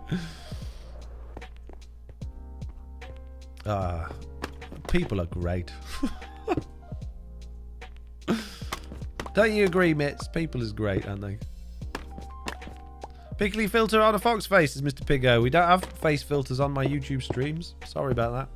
don't even have it possible because I'm using different camera setup. Prime Rabbit says, and you know what? I'm okay with that. Pretty chill, dude. What are you okay with? Oh, spent an hour watching a person who I've never watched before place trapdoors and talk. I know, how boring. What a boring live stream. I'm sorry. I'm sorry. Hopefully you got something out of it. Yay, we got a subscriber. Hurrah. Thank you very much for your subscription. Subscribe to the channel. Has IBX Toka ever been considered to join Truly Bedrock? This is BR. I'm sure he's been mentioned from time to time by the other members.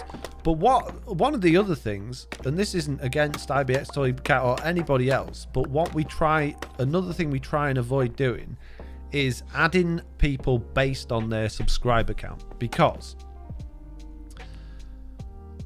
people with a large subscriber count, let's say you're somebody that hasn't played on an SMP before and you've got a huge subscriber count, you're more likely to just disappear if you find that content not working well with your audience.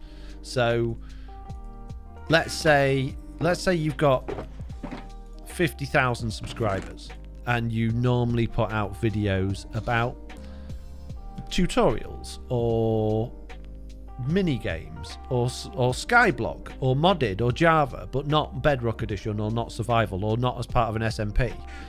When you start making those videos on the SMP, it's not impossible that your audience just won't really watch them. Your normal subscribers will think, I'm not really interested in this content because I prefer this type of content from them. Which, even though it will grow over time, eventually it starts off and then there's that initial reaction from the content creator's point of view to go, this isn't working, quick, it's doing damage to my channel, I need to get away from it as quickly as possible. So you get all of a sudden you've got a member that started that you've took the time and effort to introduce to the server and get set up and sorted out, and then just doesn't make any videos and disappears, and it doesn't look good for the server. So we wouldn't just add people because they've got loads of subscribers. Let's add them and get Truly Bedrock name out there to their audience as well. We're not interested in poaching other people's views from their audiences. We're interested in creating a team of content creators that work well together, that enjoy being together, and that will last. And yeah, you get some people that don't stick around for more than a season. That's fair enough. They might find they've got better things to do or they don't want to do it. There's no requirement for anybody to stay for any time, but obviously that's what we prefer. We want people to be around for as long as possible.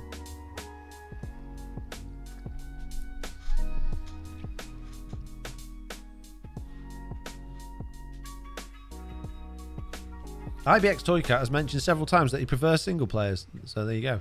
I know it's a known issue. Subscriber count does not equal compatible content creator. Exactly. Do you have German member in Truly Bedrock? Not at this particular moment in time. When you sub, it sums onto screen really slow. It comes onto screen really slow. Yeah, it's not very fast, is it, the alert system? Right, peeps. I'm not going to do any more because as we go into recording episode 8, I would like to say that we've now finished all of the layers and it's time to put the roof on. Oh, I haven't flapped these doors. And it's time to put the roof on, which I don't want to start the next video without having done the roof. At the end of episode 7, which won't come out until the 22nd of December, you will see the beginning of this mob farm. Crazy, right? That's how far ahead I've recorded. 2 videos a week up until that point. The next video I'm going to record in, episode number 8, is actually going to be broadcast on Christmas Day, which is a bit daft. So I'm thinking about doing something to add a Christmassy feel to it, but I don't know yet because I don't know how much time I've got to spend doing that. So we'll see.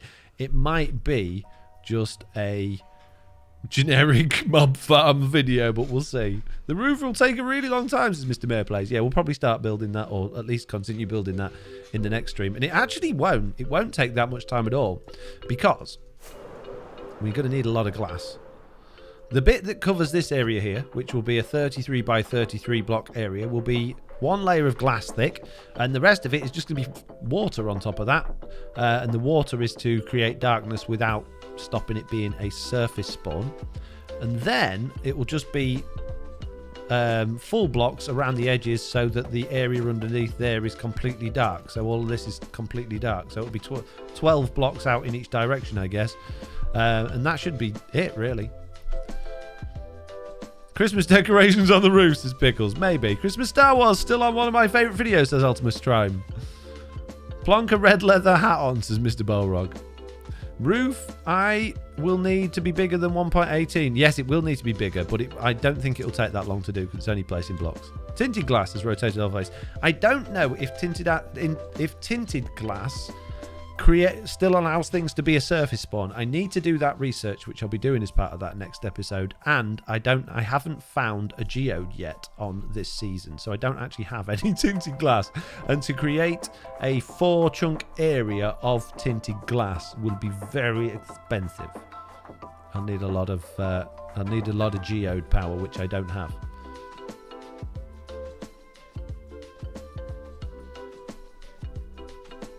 We need a banned words. We need a banned words thing on here, Mitts. I'm seeing a word keep crop up in messages that I don't like.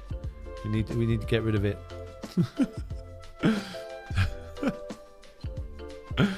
Right, peeps. When you're gonna get netherite? When I'm ready.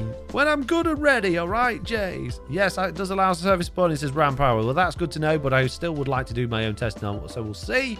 I'm sure it will. Give AS amethyst crystal. Let's try it. Give. AS amethyst crystal. No. 8,000. Oh man, no cheats. Oh man. You need a very good amethyst farm for that much tinted. 33 by 33 is a lot, says Brendan Robertson. Indeed. Why not tint with ink sacs? Because you can't. You need to use the amethyst shards. Anyway, peeps, on that note, unfortunately, it is time for me to end the stream. So, on that note, I'm going to say thank you all very much for watching. I do hope you enjoyed it. If you did, please do make sure to check out the... Oh, hello, Nelly. All of the...